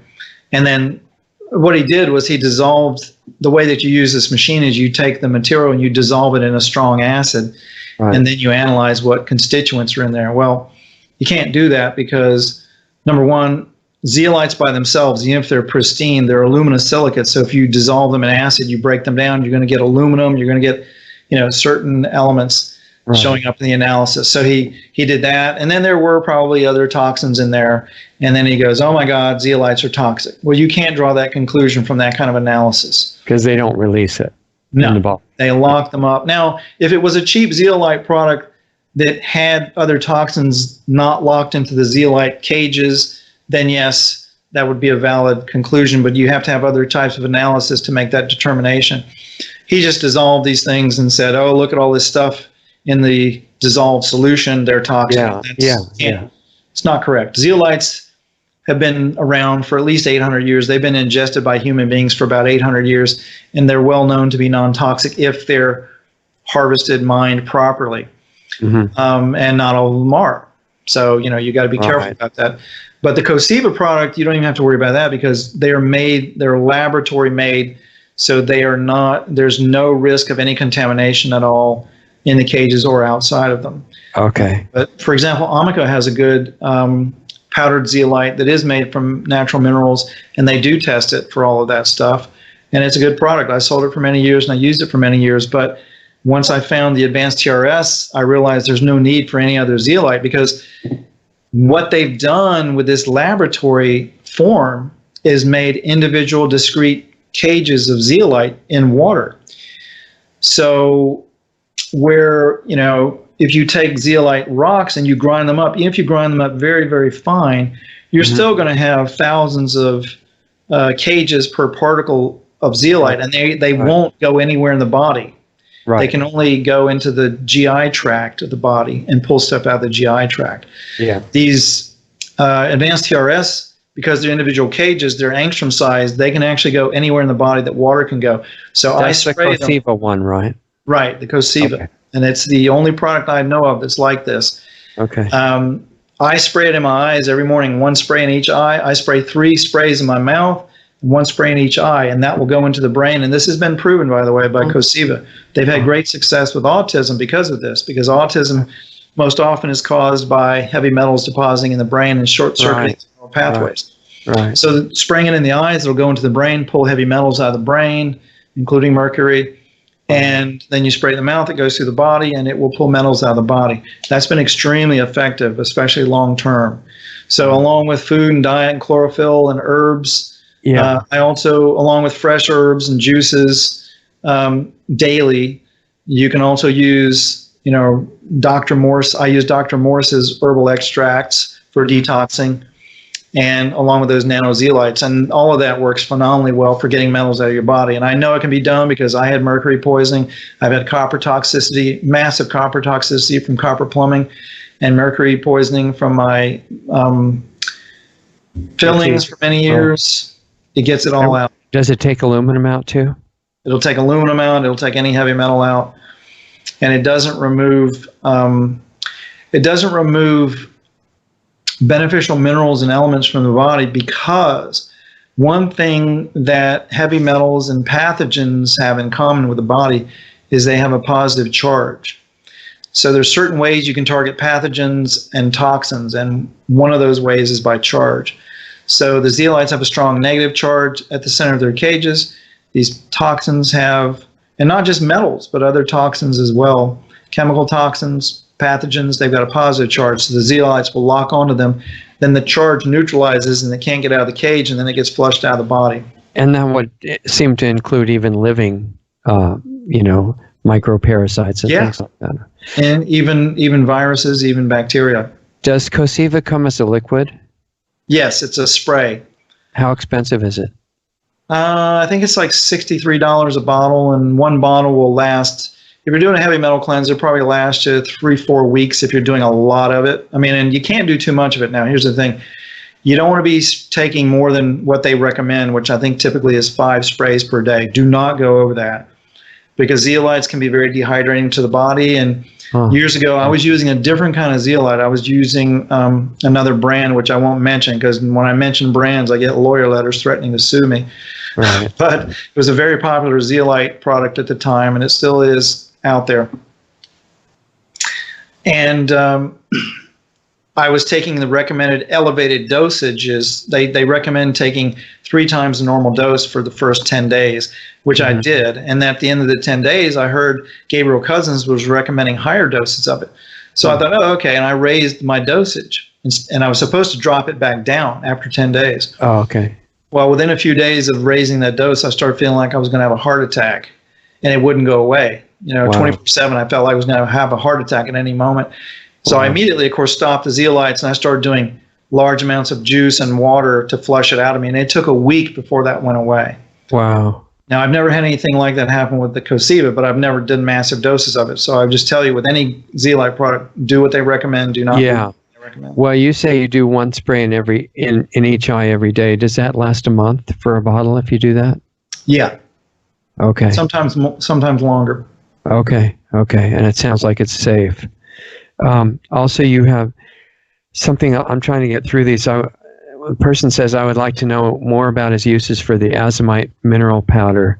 The directions on the bag say to use it for animals. I'm trying to use it for plants to feed them minerals. Would I just add it to the water that I water them with, or mix it with the soil, etc.? You can just sprinkle it on the soil, and I believe that we mentioned, that it can be used for plants on our website. Okay. But I used to actually take it myself. I would take a tablespoon or 2 per day, and then when I got a water vitalizer, I started throwing all my supplements, including that, into my vitalizer and vortexing it for 27 minutes, which would break it down and make it more bioavailable. Now I just use Angstrom Minerals and the concentrates for me personally. But for plants, you just... 2 ways you can use it. You can put it on the soil and then put microbes down, like effective microorganisms. We sell a product called SCD ProBio Balance that you just mix a small amount, like a couple of tablespoons in a gallon of water, and you water your plants with that, with the rock powders. And the microbes will eat the rock powders and break them down and into angstrom and monoatomic particles, which the plants will uptake. Okay. And then if you really want to know about how to do that, not just with azomite, but in general with rock powders, there's a really wonderful book called The Enlivened Rock Powders by Harvey Lisle, Lisle. And that's a great book that covers all these different rock powders that you can use. And I'll tell you an interesting little story about rock powders. Years ago, David Wolf, the big raw food guru. Right. We were hanging out and at a raw food conference, and we were talking about rock powders. And he pulls out his phone and he shows me this picture where he had taken 18 different rock powders. This is when he read that book, The Enlivened Rock Powders. He took every rock powder in that book, 18 of them, and put them on his crops on his farm in Hawaii.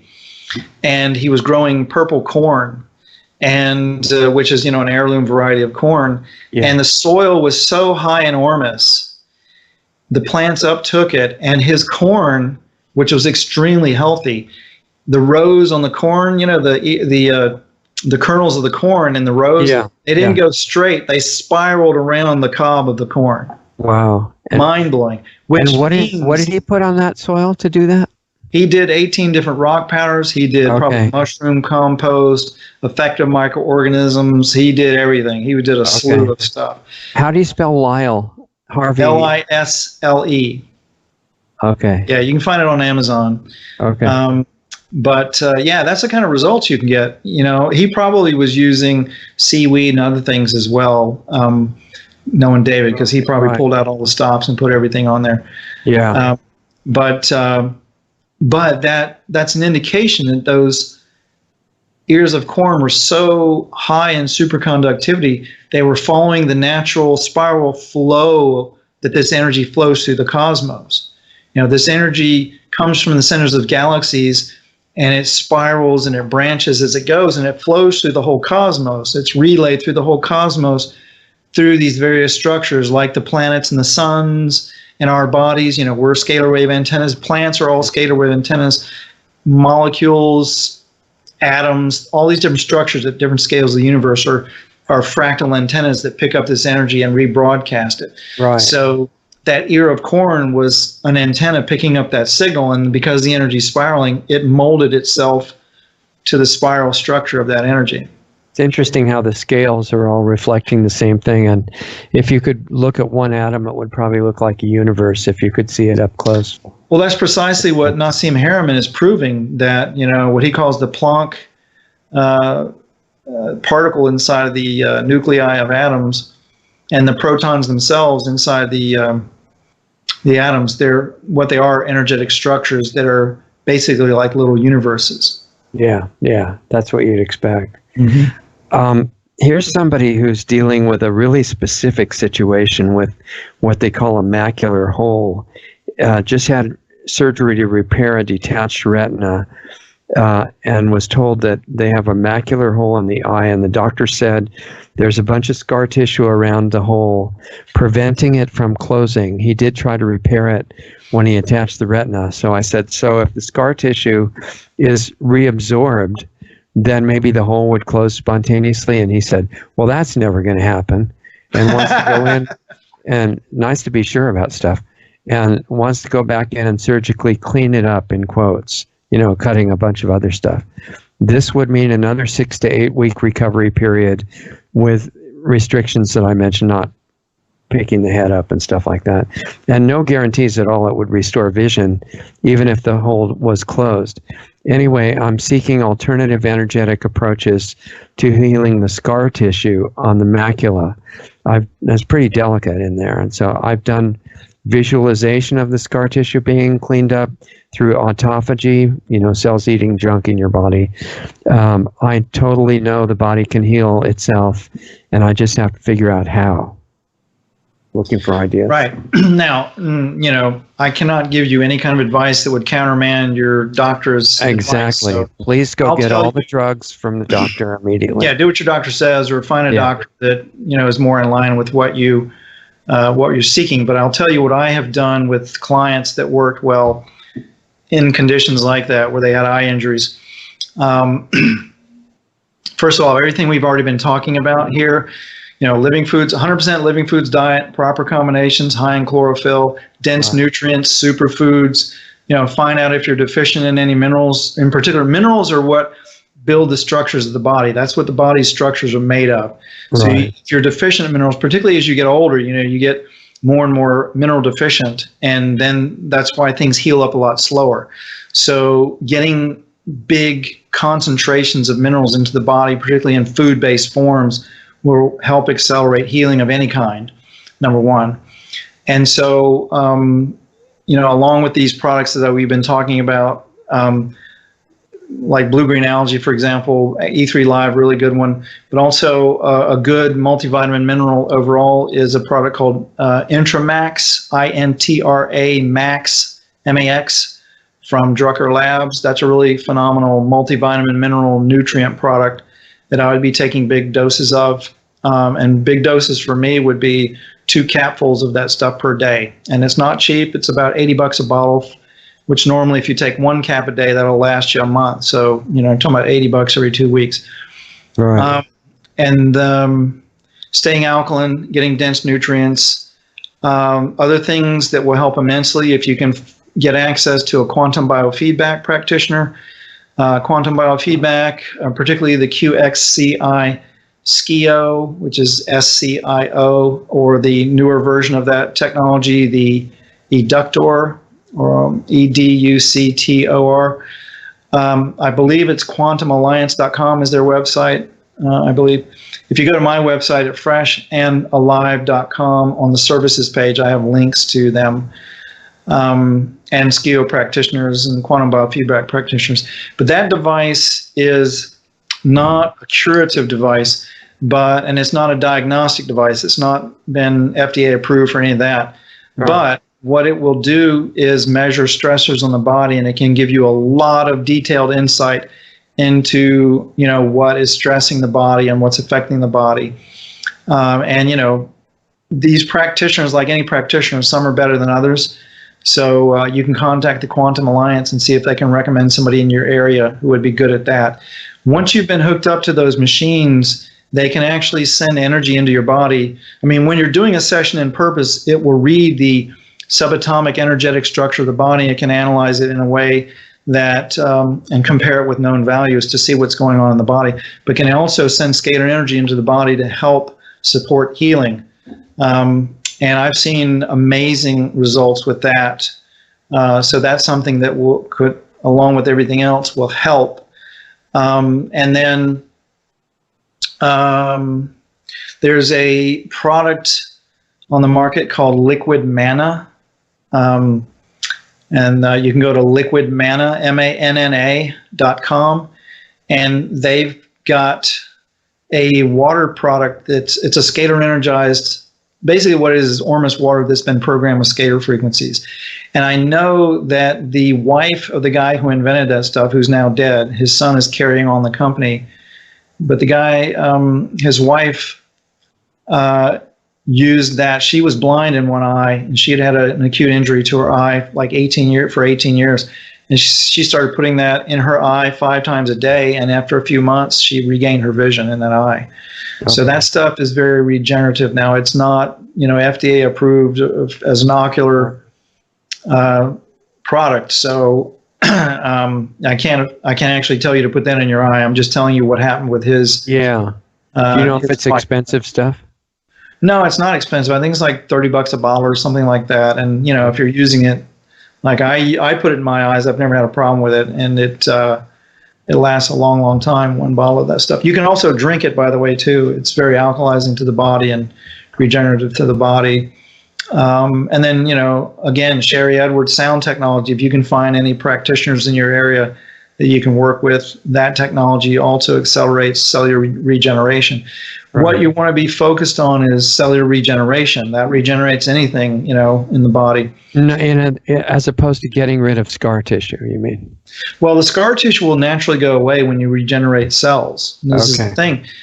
This is something I discovered years ago when I started doing this stuff, and I learned cellular regeneration from Dr. Morse. And he's got a great book on it, by the way, called the Detox Miracles Source Book. That's a bit of a misnomer, because the book is not just about detoxing, it's really about cellular regeneration. You can get that book on Amazon for $30 or something. But basically, by getting dense nutrients into the body and detoxing the body and getting these metals and toxins and things out of the body that put a load on the immune system can strengthen, and then it will heal things faster, but it will also regenerate cells. And so I noticed between like that and having a rest shield around, I noticed that scars on my body were going away. Okay. And also, as far as scars go, now not on the eye, but on the body, you can take the scalar energized iodine that we sell, and you can put that directly onto scars on the surface of the body, and then rub in, actually put castor oil first on the scar, and then put that scalar energized iodine, it's called Alive Iodine, on the scar, and then rub it really, really vigorously with massage tools or gua sha tools, something like that, and break up that scar tissue, and it will go away. So on the eye, obviously you can't be sitting there rubbing the eye and doing all that, but you can. There are herbs that you can, herbal juices and extracts that you can put into the eye. Dr. Morse has several. For example, he's got blends that include eye bright and stuff like that. And you need to talk to his office and find out if you can do that, because right after surgery, it's going to be very, very tender and all of that. So you don't want to be putting anything in there that could cause you problems. But these are the kinds of things that I've seen that have worked with other people. Okay. There's also a bunch of people asking about if they have white hair and baldness. Is there any suggestion for getting hair to regrow and to regain its color if it's already gray or white? Yes, that's another one that Dr. Morse taught me. He's phenomenal at getting people to regrow hair, and I've also helped people that were bald regrow hair. Normally, baldness is a thyroid problem, and so it can be genetic. There's usually people that get bald early in life. Usually, there's genetic weakness there, and you can reverse genetic weaknesses. Genetic weaknesses are just the weaknesses that your parents passed on to you, but you can revert them by doing all these things we've been talking about, strengthening the body, and you can actually change your genetics. And I know this for a fact because I've done it myself.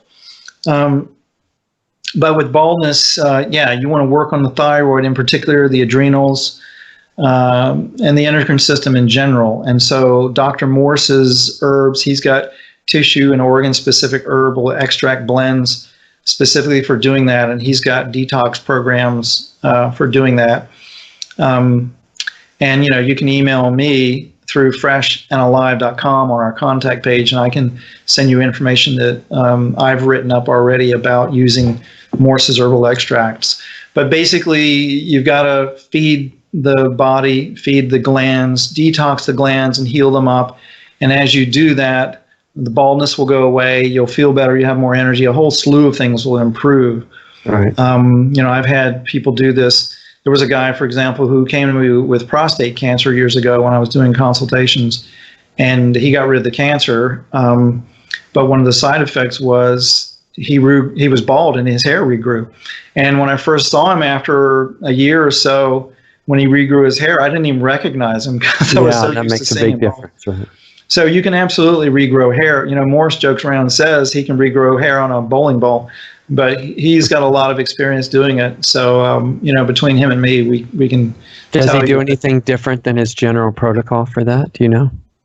No, he just uses his herbal extracts and diet and food and, that kind of stuff. Right. I throw more things into the mix with that. And generally I've had my clients, sometimes when I would get busy or was traveling or whatever, I would tell clients to go to Morse, and they would go to him and do his protocols for a while, and then they would come back to me and they would tell me that my protocols work better. So not me bragging or anything, but in my experience, because I'm more aware of more things than Morse is, and I say that, I'd say other things in addition to Morse's stuff. Morse definitely has mastered his techniques much more than me, so I don't want to disregard him in any way, but I just am aware of some other things that he's not aware of. And so I tend to get better results with my approach. Yeah. I wonder what the being around the frequencies of the rest shield and the home shield would do on all that stuff. I don't really think it would affect baldness per se or specific health issues. In my experience, because these things just de-stress you, the things that I've noticed that it does have an impact on is like relationships. Because people tend to be calmer and more relaxed, and they don't get as wound up about things. Right. And because it relaxes the endocrine glands and the endocrine system and the adrenals, you do tend to see improvements in the endocrine system over a few months initially, but it just depends on how sick you are. If somebody's got really bad gland problems, it's not going to be, it's not going to do what needs to be done. Yeah. I noticed with the quite a few people that I've run into that are fruitarians, they all lose their hair, which I think is really interesting.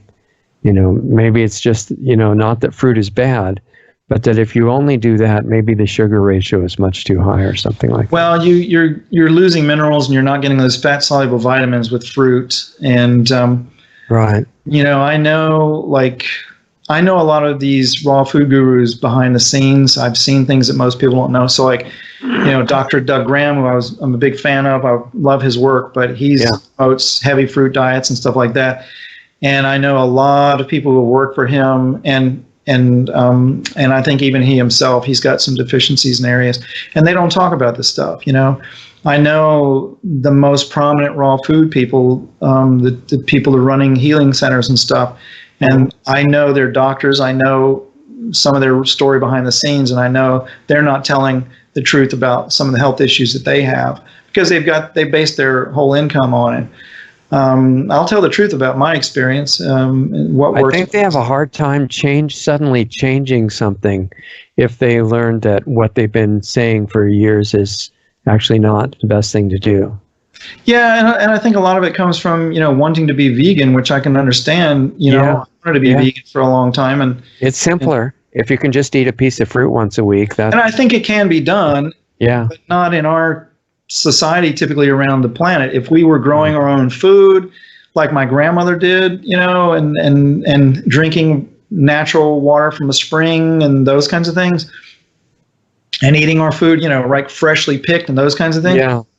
Yeah, absolutely. We could probably be vegan, but Plus the general atmosphere of the planet too, I think, has something to do with it. yeah, exactly. We've got so many things that are stressing us and poisoning us that I was not able to succeed on it after 18 years.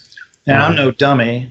The only person I know of who is vegan, or at least publicly says he is, and I think he is, that as far as I know seems to be quite healthy, is Marcus Rothkranz. Yeah.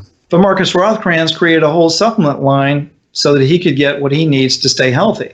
Exactly. I think a lot of those people are trying to live on the supplements. Right. And his supplements are all food-based, and they're great. They're great. Yeah. I love them. I use them. But they're damned expensive. And it's not his fault they're damned expensive. They're damned expensive because he uses good ingredients. Yeah. And the powers that be have penalized the organic food industry by making everything so costly. The organic food industry has to go through all kinds of costs and certifications that chemical industry doesn't have to do. Yeah. Yeah, it's pretty interesting. So, but in general, all these things come down to very similar protocol, because the body doesn't heal differently depending on the diagnosis. It just heals or doesn't, right? Exactly. And that's why, and people would ask me, how do you heal this disease or that disease or what or the other? There are some specifics sometimes, particularly if it's, really acute and people are close to death or something that you got to do to bring them back around. But in general, with whatever degenerative illness or issue it is, it's the same thing. It's detoxing the body. It's getting dense minerals into the body. And nowadays there are convenience factors that can make that much easier, like energy medicine and superfoods and supplements and those kinds of things. And also because we've got these threats like nuclear fallout and GMOs and biowarfare agents and 5G, et cetera, et cetera. There's all these stressors that just food alone will not take care of. Well, and it's not just the body. I mean, if they don't stop 5G, even if you've got the best pendants in the world and everything else, if it kills all the rest of the biosphere, it's not going to be really great for the humans. Exactly. And I see that. I live here on 5 acres in Florida. I've got nature all around me.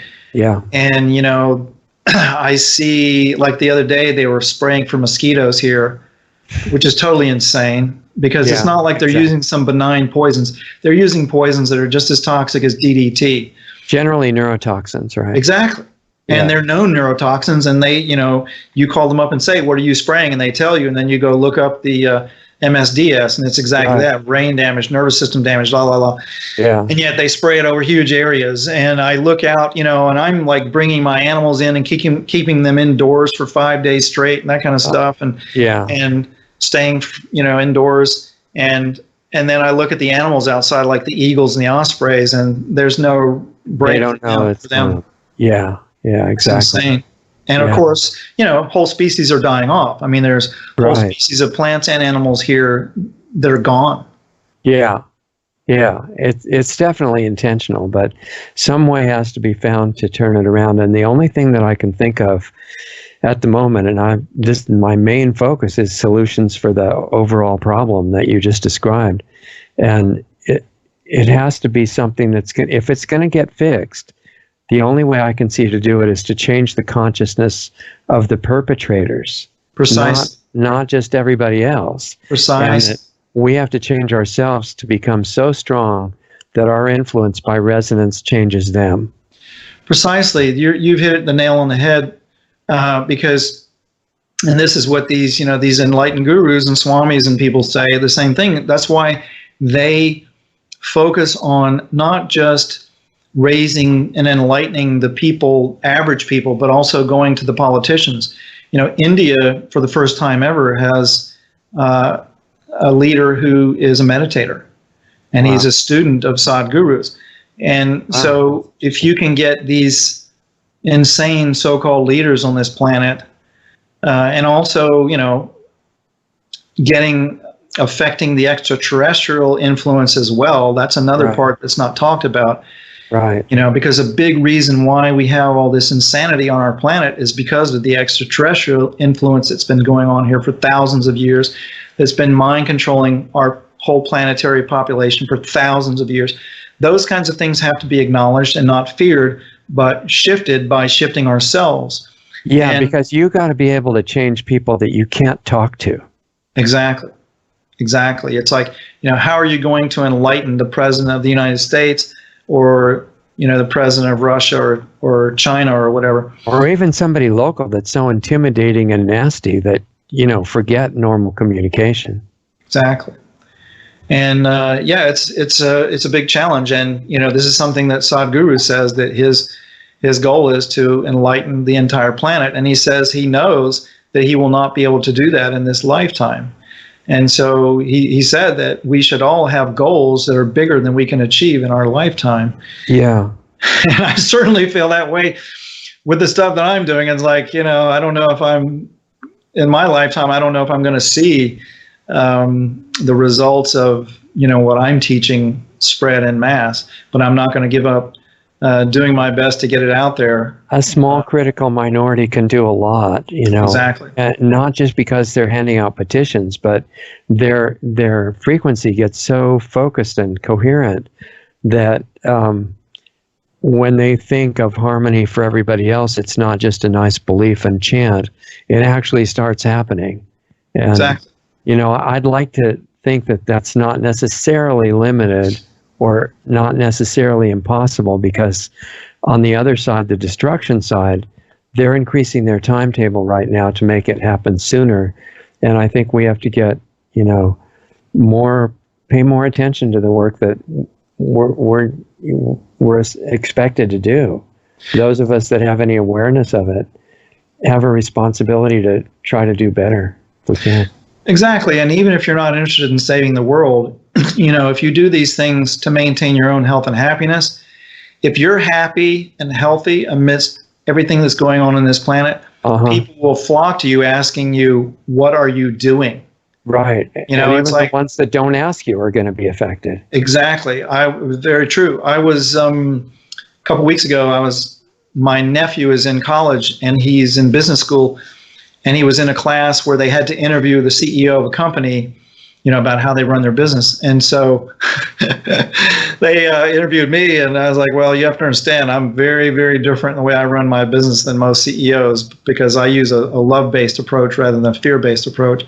But in the course of that conversation, when it came out that I was 58 years old, they were in shock because, their parents don't look like this at my age. They look much, much older. Yeah. Yeah, it's a good sign. And by the way, I don't know if we answered that question about the gray hair, but gray hair, particularly premature gray hair, is mineral deficiencies and acidity in the body. The hair follicles, along with loss of minerals like magnesium and copper, it can be different ones, but along with that mineral loss causing the color change, when the body is toxic and acidic, the hair follicles will actually create hydrogen peroxide that will bleach the hair as it's growing out of your head. Wow, that's interesting. So, they do that because of lack of minerals? That's a lack of minerals? Yes. And I know I had when I first got out of the computer business, working in the corporate world, and was transitioning unknowingly at the time, I was transitioning into natural health. I just was, in my mind, I was getting out of the corporate world, and I was making pottery for a living. And I was apprenticing with this potter friend of mine who had pepper gray hair. And I knew nothing about natural health, but he was studying with this lady who had worked with Gabriel Cousens, who knew all about natural health and natural healing. And she got him interested in wheatgrass juice. And so it just so happened he lived next to a wheat field. So when they planted it, he started juicing it like a madman. And he was drinking mass quantities of it. He was bathing in it. He would put cups of wheatgrass juice in his bath water and bathe in it. He was washing his hair with it. He was putting it in every orifice of his body. He was doing enemas with it. He was doing rectal implants with it, with full strength wheatgrass juice. That's pretty serious wheatgrass devotion. This dude went nuts with it. He was putting it in his eyes, his ears. That's like the wheatgrass guru or something. Yeah, and that's all he did. He didn't even change his diet. Yeah. And yet, he was a smoker also. Wow. And he wound up quitting cigarettes. He just lost his taste for cigarettes. He pooped out a couple of pounds of worms. His leathery brown skin became white and wrinkles went away. It became smooth. His pepper gray hair turned jet black in about 3 months. So, And that was from how much wheatgrass? oh, mass quantities. A gallon a day or something? He was probably drinking 8 ounces a day. He was bathing in it. He was washing his hair in full strength wheatgrass juice. He was doing wheatgrass juice enemas for weeks at a time, where you put, for those that are interested, you take 4 to 6 ounces of wheatgrass juice, fresh squeezed, and you put it in a 1,500 cc or a half-gallon enema bag, and you do an enema with that. Diluted with water or just straight? Yeah, you use that in 1,500 cc's of purified water or distilled water, or a half gallon of water, but basically a large quantity of it, not a little fleet enema. And then before you go to bed at night, normally when I do enemas, I do it when I'm cleansing, and I'll do it in the morning, first thing in the morning.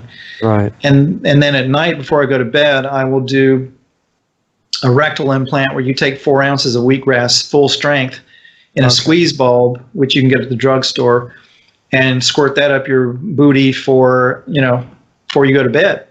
Right. And the way I do that is I get in a bathtub and I get down on my hands and knees, and with my rear end up in the air, and I squirt it in, lubricate the tip of the tube with a little coconut oil or something like that. And then you squirt it in there, and it wants to come out, especially if you're toxic. It really wants to come out. So what do you do? Your best. Stay there until it stops doing that? Yeah. You just hold it in, and eventually your guts your intestines will stop relaxing.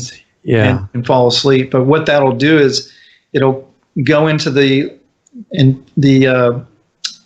large intestine, and it will detox it and break up mucoid plaque and stuff like that. But it also will hit the vein. There's a large vein on the transverse colon that goes to the liver, and it will, at nighttime, your liver dumps toxins through that vein into the large intestine. Is that the portal vein? Yes.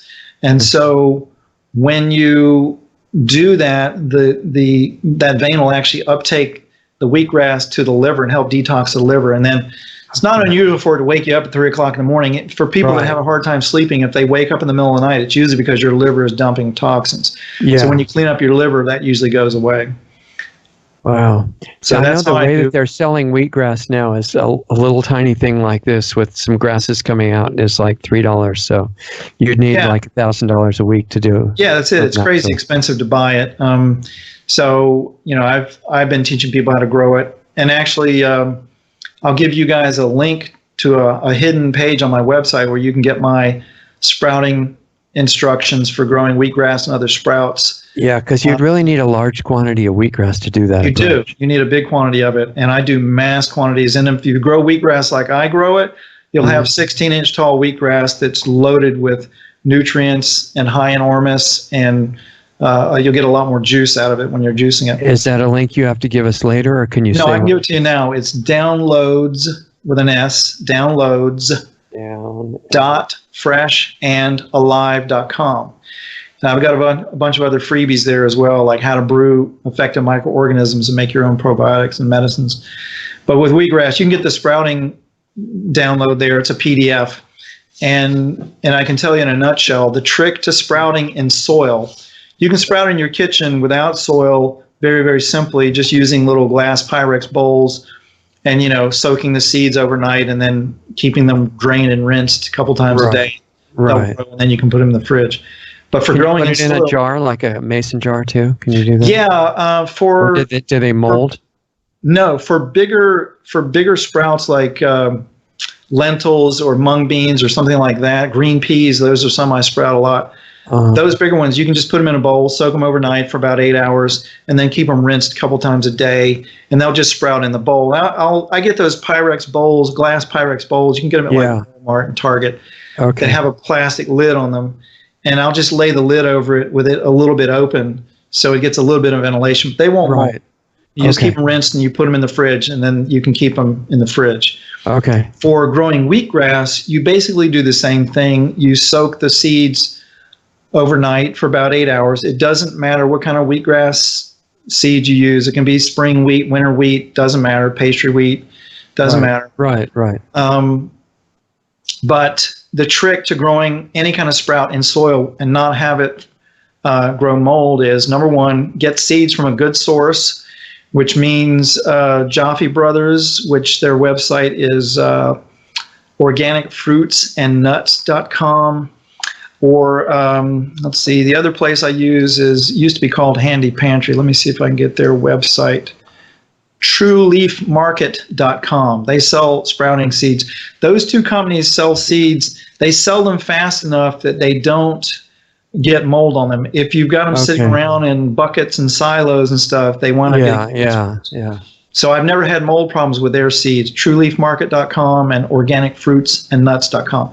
Start with those seeds. And then for any of them that you're going to sprout in soil, you also need to use good soil that doesn't have mold spores in it, but also doesn't have chemicals in it. Right. A lot of organic soils, like Miracle Grow organic soil sold in places like Home Depot and all that, they do have toxic chemicals in them. They have wetting agents and stuff like that. Right. So I recommend using Fox Farms soil, which you can get all over the country. I think their website is foxfarmfertilizer.com. But you can go to their website and you can see where it's sold in your area. And that's a really, really good soil that doesn't have mold spores in it. It's high in ormus, grows really good sprouts. And you get those trays that are like 8 inches by 16 inches for like nurseries use. And you just take one of those, fill it about 3/4 of the way full with the soil. And then once you've sprouted your wheat berries or whatever it is in your kitchen, soak them overnight. Once you've soaked them overnight, keep them rinsed. Rinsing is important at least twice a day in air conditioning. If you're in a hot, humid, non-air conditioning apartment or camper or whatever, it's going to be a lot more difficult. You need dry air. So in air conditioning, keep them rinsed, because if you don't rinse them, then they start getting bacteria and stuff in them that will make the mold happen when they get put on the soil. So keep them rinsed well. Don't soak them too long. If you leave the seeds sitting and it starts bubbling and you get a bubbly foam, then you're going to get mold because they're fermenting. Yeah, it's fermenting. Exactly. So just soak them about 8 hours, even less. You could soak them 6 hours, and then just keep them moist and rinsed in a bowl or a pan, slightly covered, or I'd say mostly covered, so they don't dry out. But they also have a little bit of ventilation. And then after a day or two at most, when they get little tails on them, rinse them one more time and put them on your soil. Right. And for people starting out, I use 1 cup of dry wheatgrass berries to 1 tray of soil. Right. When you get more experienced, you can bump it up to 1.5 cups. But part of what gets mold on your sprouts, particularly wheatgrass, is the roots not getting enough oxygen around them. And so when you pack them too tightly, if you plant them too tightly, they don't get enough air circulation around the roots. Exactly. So start out with 1 cup of dry seeds. Okay. And then the other thing is to grow them in air conditioning. Don't try growing them outdoors. Right. And they don't need to be grown in direct sunlight. Right.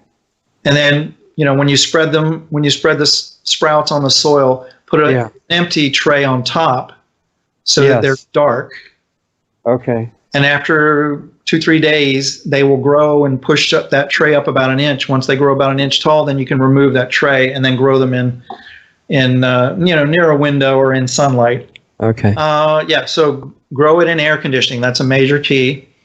Dry air makes it much, much easier. If you've got I grow mine in a porch room where it's warmer than it'll get up to about 80, 85 degrees in the summertime in there, but it's still dry air because it is air conditioned. And so I'll have a fan blowing, either a ceiling fan or some kind of fan blowing over the sprouts. And that'll help keep the air circulating. If they're just sitting there and there's no air circulation and it's not air conditioning and it's hot and humid and the sprout seeds are too close together, all that's going to combine and create mold in your sprouts. And so that's basically how you avoid it. Keep the sprouts from being too dense, keep the air circulation, dry air, good seeds that come from a good company that's not going to have mold spores on them, good soil. Do not use soil from your yard. You will definitely get mold and probably other problems as well. Fox Farm soil is the best soil that I know of. You do all that, you will have perfect sprouts every time. And another thing you can do to radically improve the nutrition in your sprouts is feed your sprouts ormus. And so you can take the Vancouver Island ormus, or you can take, there's another brand called Humana Gold, Humanna Gold, and you just mix like a tablespoon or two per gallon of water and water your sprouts with that. You'll get crazy big, healthy sprouts that are massively nutrient dense. And so that's what I do. And then if you want to take it even a notch further than that, grow them in a scalar field. Have one of my devices like my Rest Shield. I've got one next to my sprouts. They will actually feed directly off of the scalar energy coming off of the pyramid. And so if the sprouts are uptaking ormus, the more superconductivity they have in them, the more that those sprouts are going to grow and get big and be nutrient dense. And I'll tell you a little story to this end, just to give you an example on this. I was visiting Dr. Joe Mercola, who's a neighbor of mine. He lives about a half hour north of me. And he had gone down to Hippocrates Health Institute, and he got all excited about sprouting because they teach sprouting.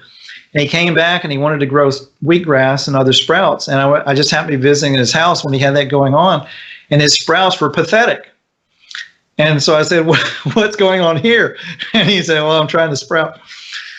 And I said, well, this ain't happening. So I just told him 4 things. I said, just do these 4 things. And it was basically these things I'm telling you guys. And so, being Dr. Mercola, he didn't just put it in one ear and out the other. He wrote it down and he did it. And so a couple of weeks later, I was back visiting his house, and he had gigantic, beautiful, healthy sprouts and everything. And actually, he called me before I went and visited him. And he called me up and he's like, what the hell is this? And I said, dude, I've been trying to tell you all along, scalar energy and ormus. You need to know about these things, scalar energy and ormus. So it was a combination of, having those, feeding those sprouts ormus, which was one of the things I told him, doing everything right, and then having one of my Rest Shields. He actually had one of my home shields outside. And so all of that, he was getting phenomenal results. And so we wound up having a 4-hour phone conversation about scalar energy ormus, because he said, I haven't been this excited since I went from allopathic to naturopathic. Right. So it works. So since I was out for a second, you were talking about putting the ormus on sprouts that are growing and on wheatgrass? Right. Yeah, the Vancouver Island ormus, or there's one called Humana Gold. Any of those, you can even make your own. There's a good book if you want to make your own called Ormus Modern Day Alchemy by Chris Emmons, Emmons, which you can get on Amazon.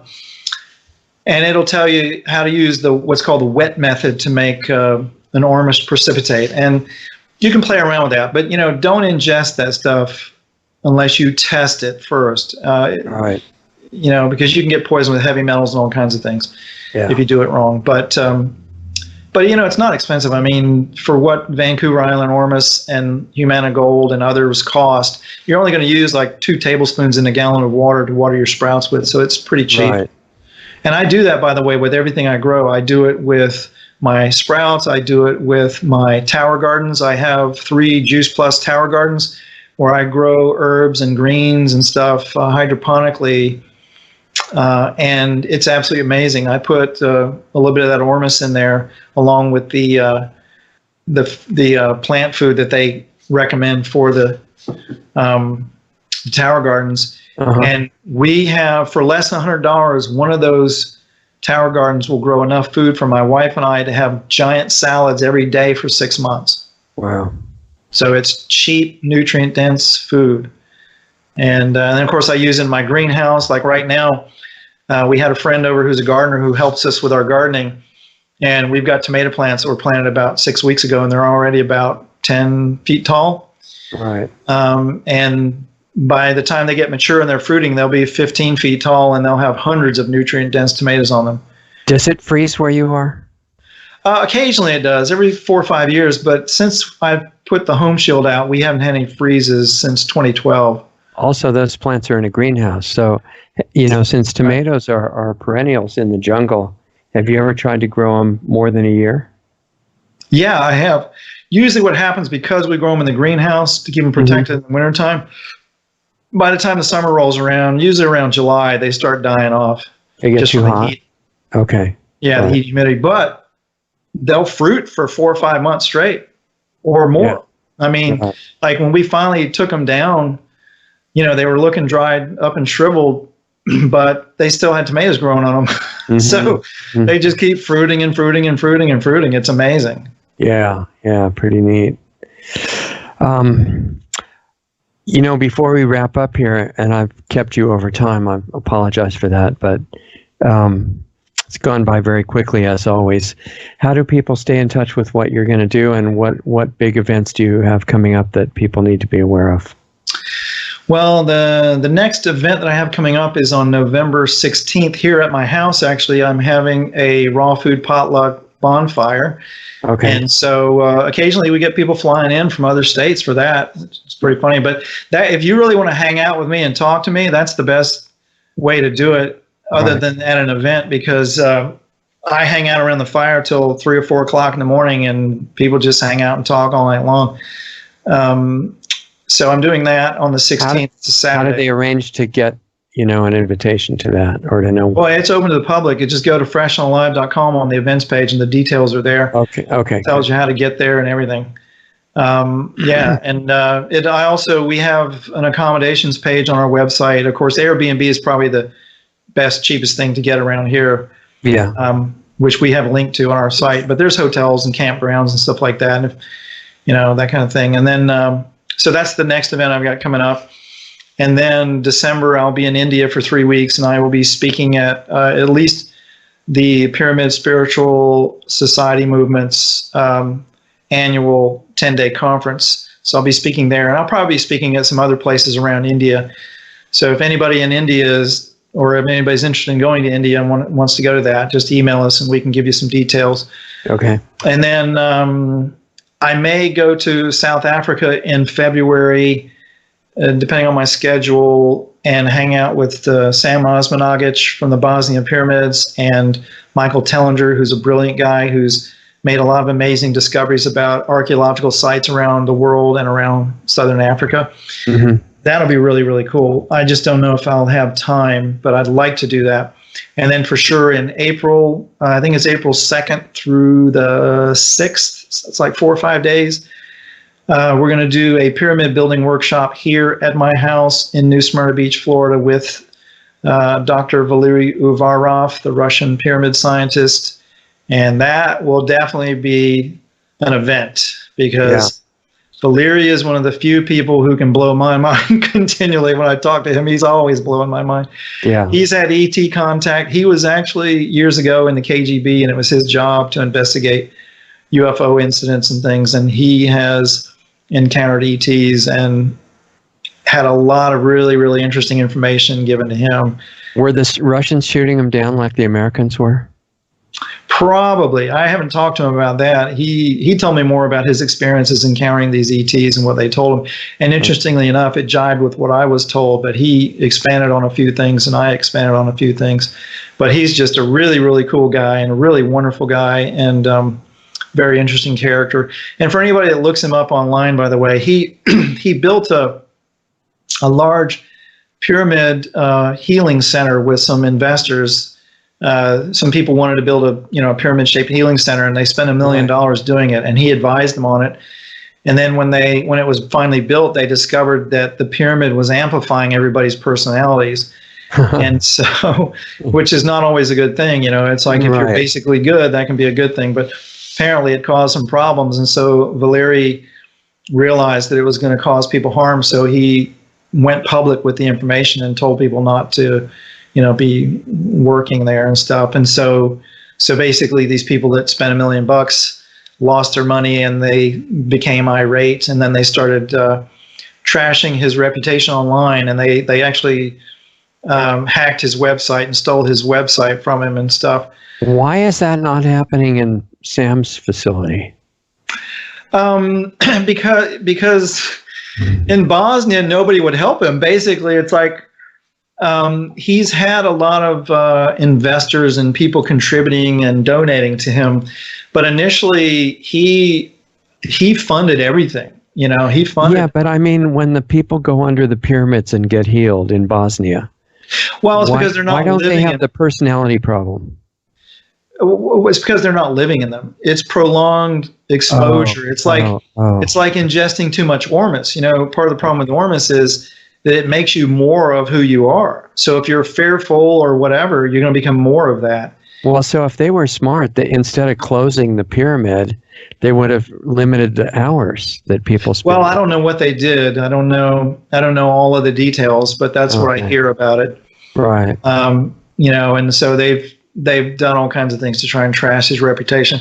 From what I've seen of him, he seems to be a very kind and ethical person, and I just don't see him being definitely not what they claim him to be. So, but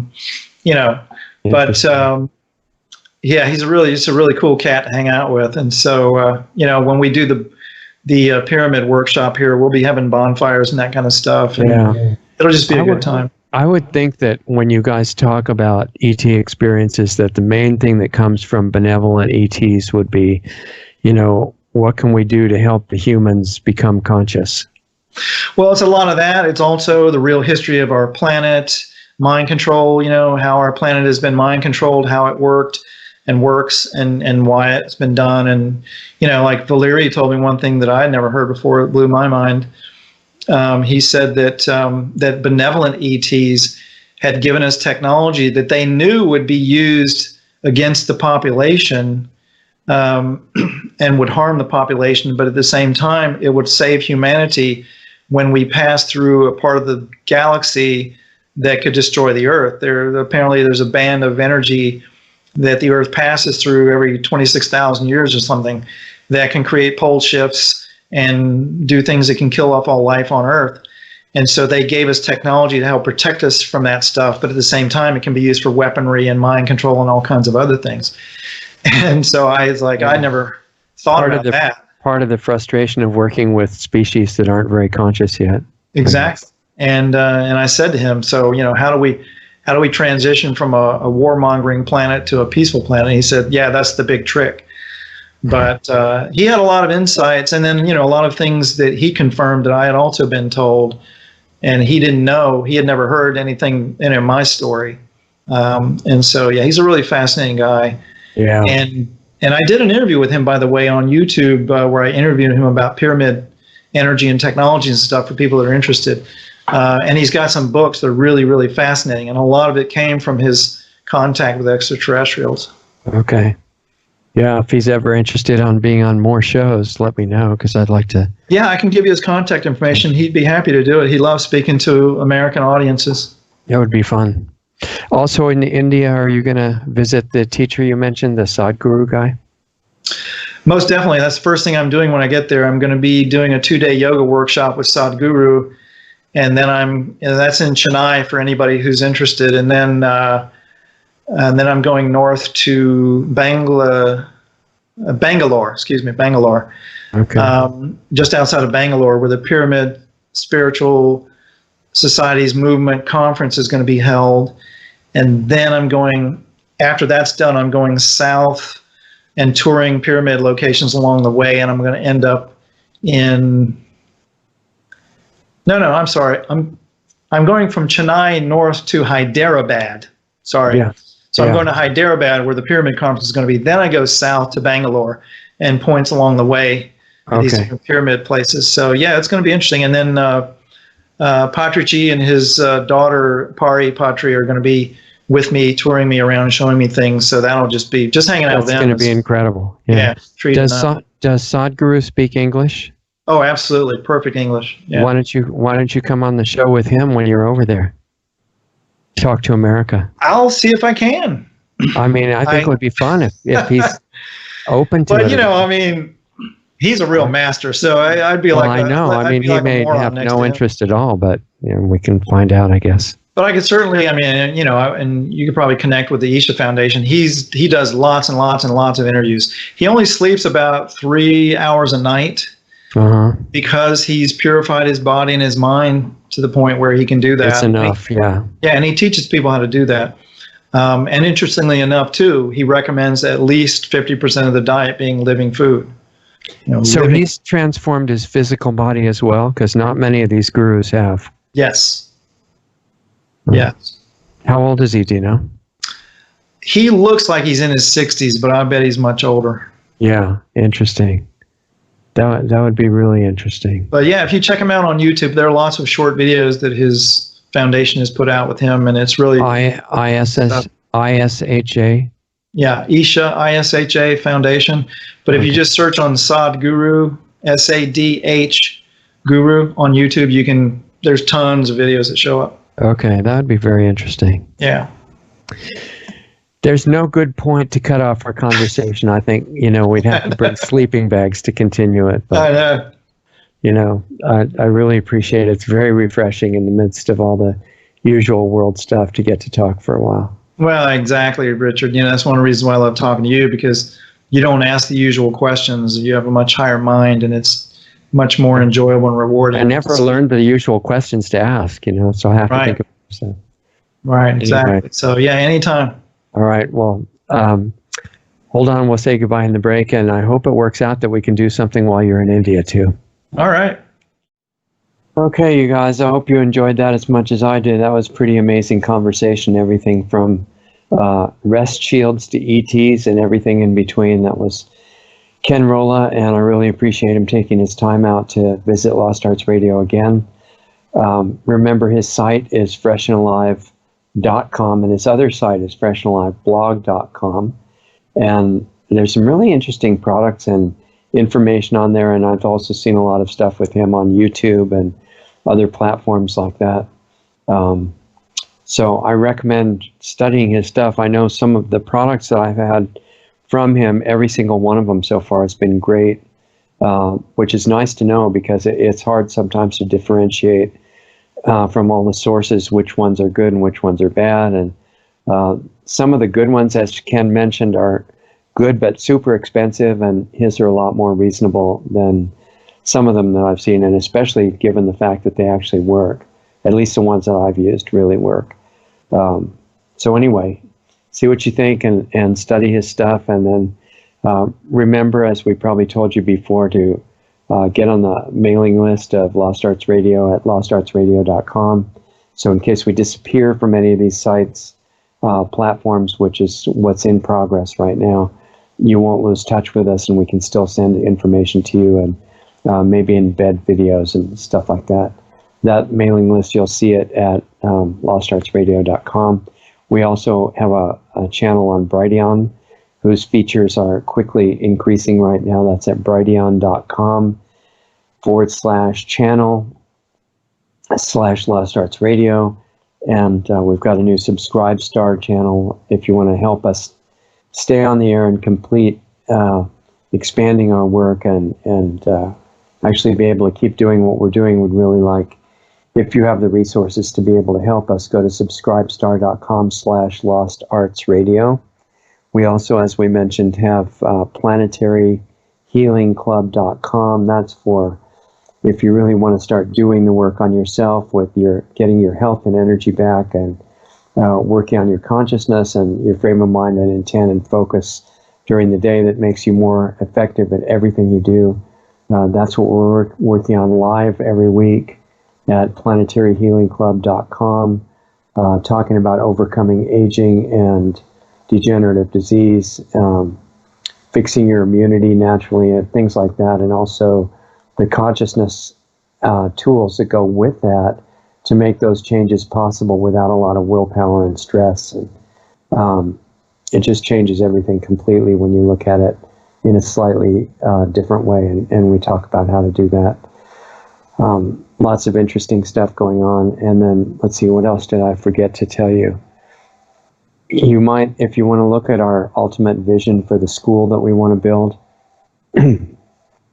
you can see one configuration of that explained at lostartsresearchinstitute.org, lostartsresearchinstitute.org, and then look under the tab that says Eldamar, which is the name of the place that we'll be building.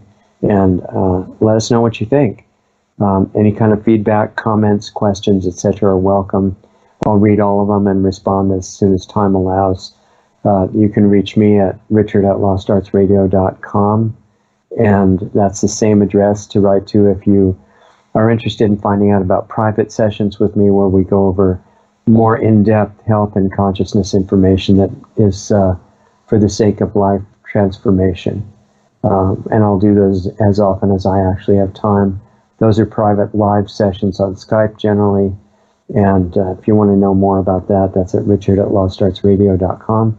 Otherwise, watch for videos that we'll make during the week as time allows. And remember, our live show is on Saturday at, let's see, what is it, 4 o'clock or 4:30 Pacific, 5:30 Central, 5:30 Mountain, 6:30 Central, 7:30 Eastern Time every Saturday afternoon. And that's live update on things relating to what's going on in the world.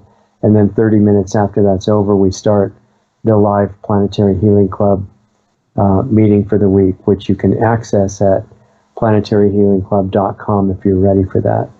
And otherwise, I think that's about everything. I hope you enjoyed the show, and have a great week, and we'll see you next time.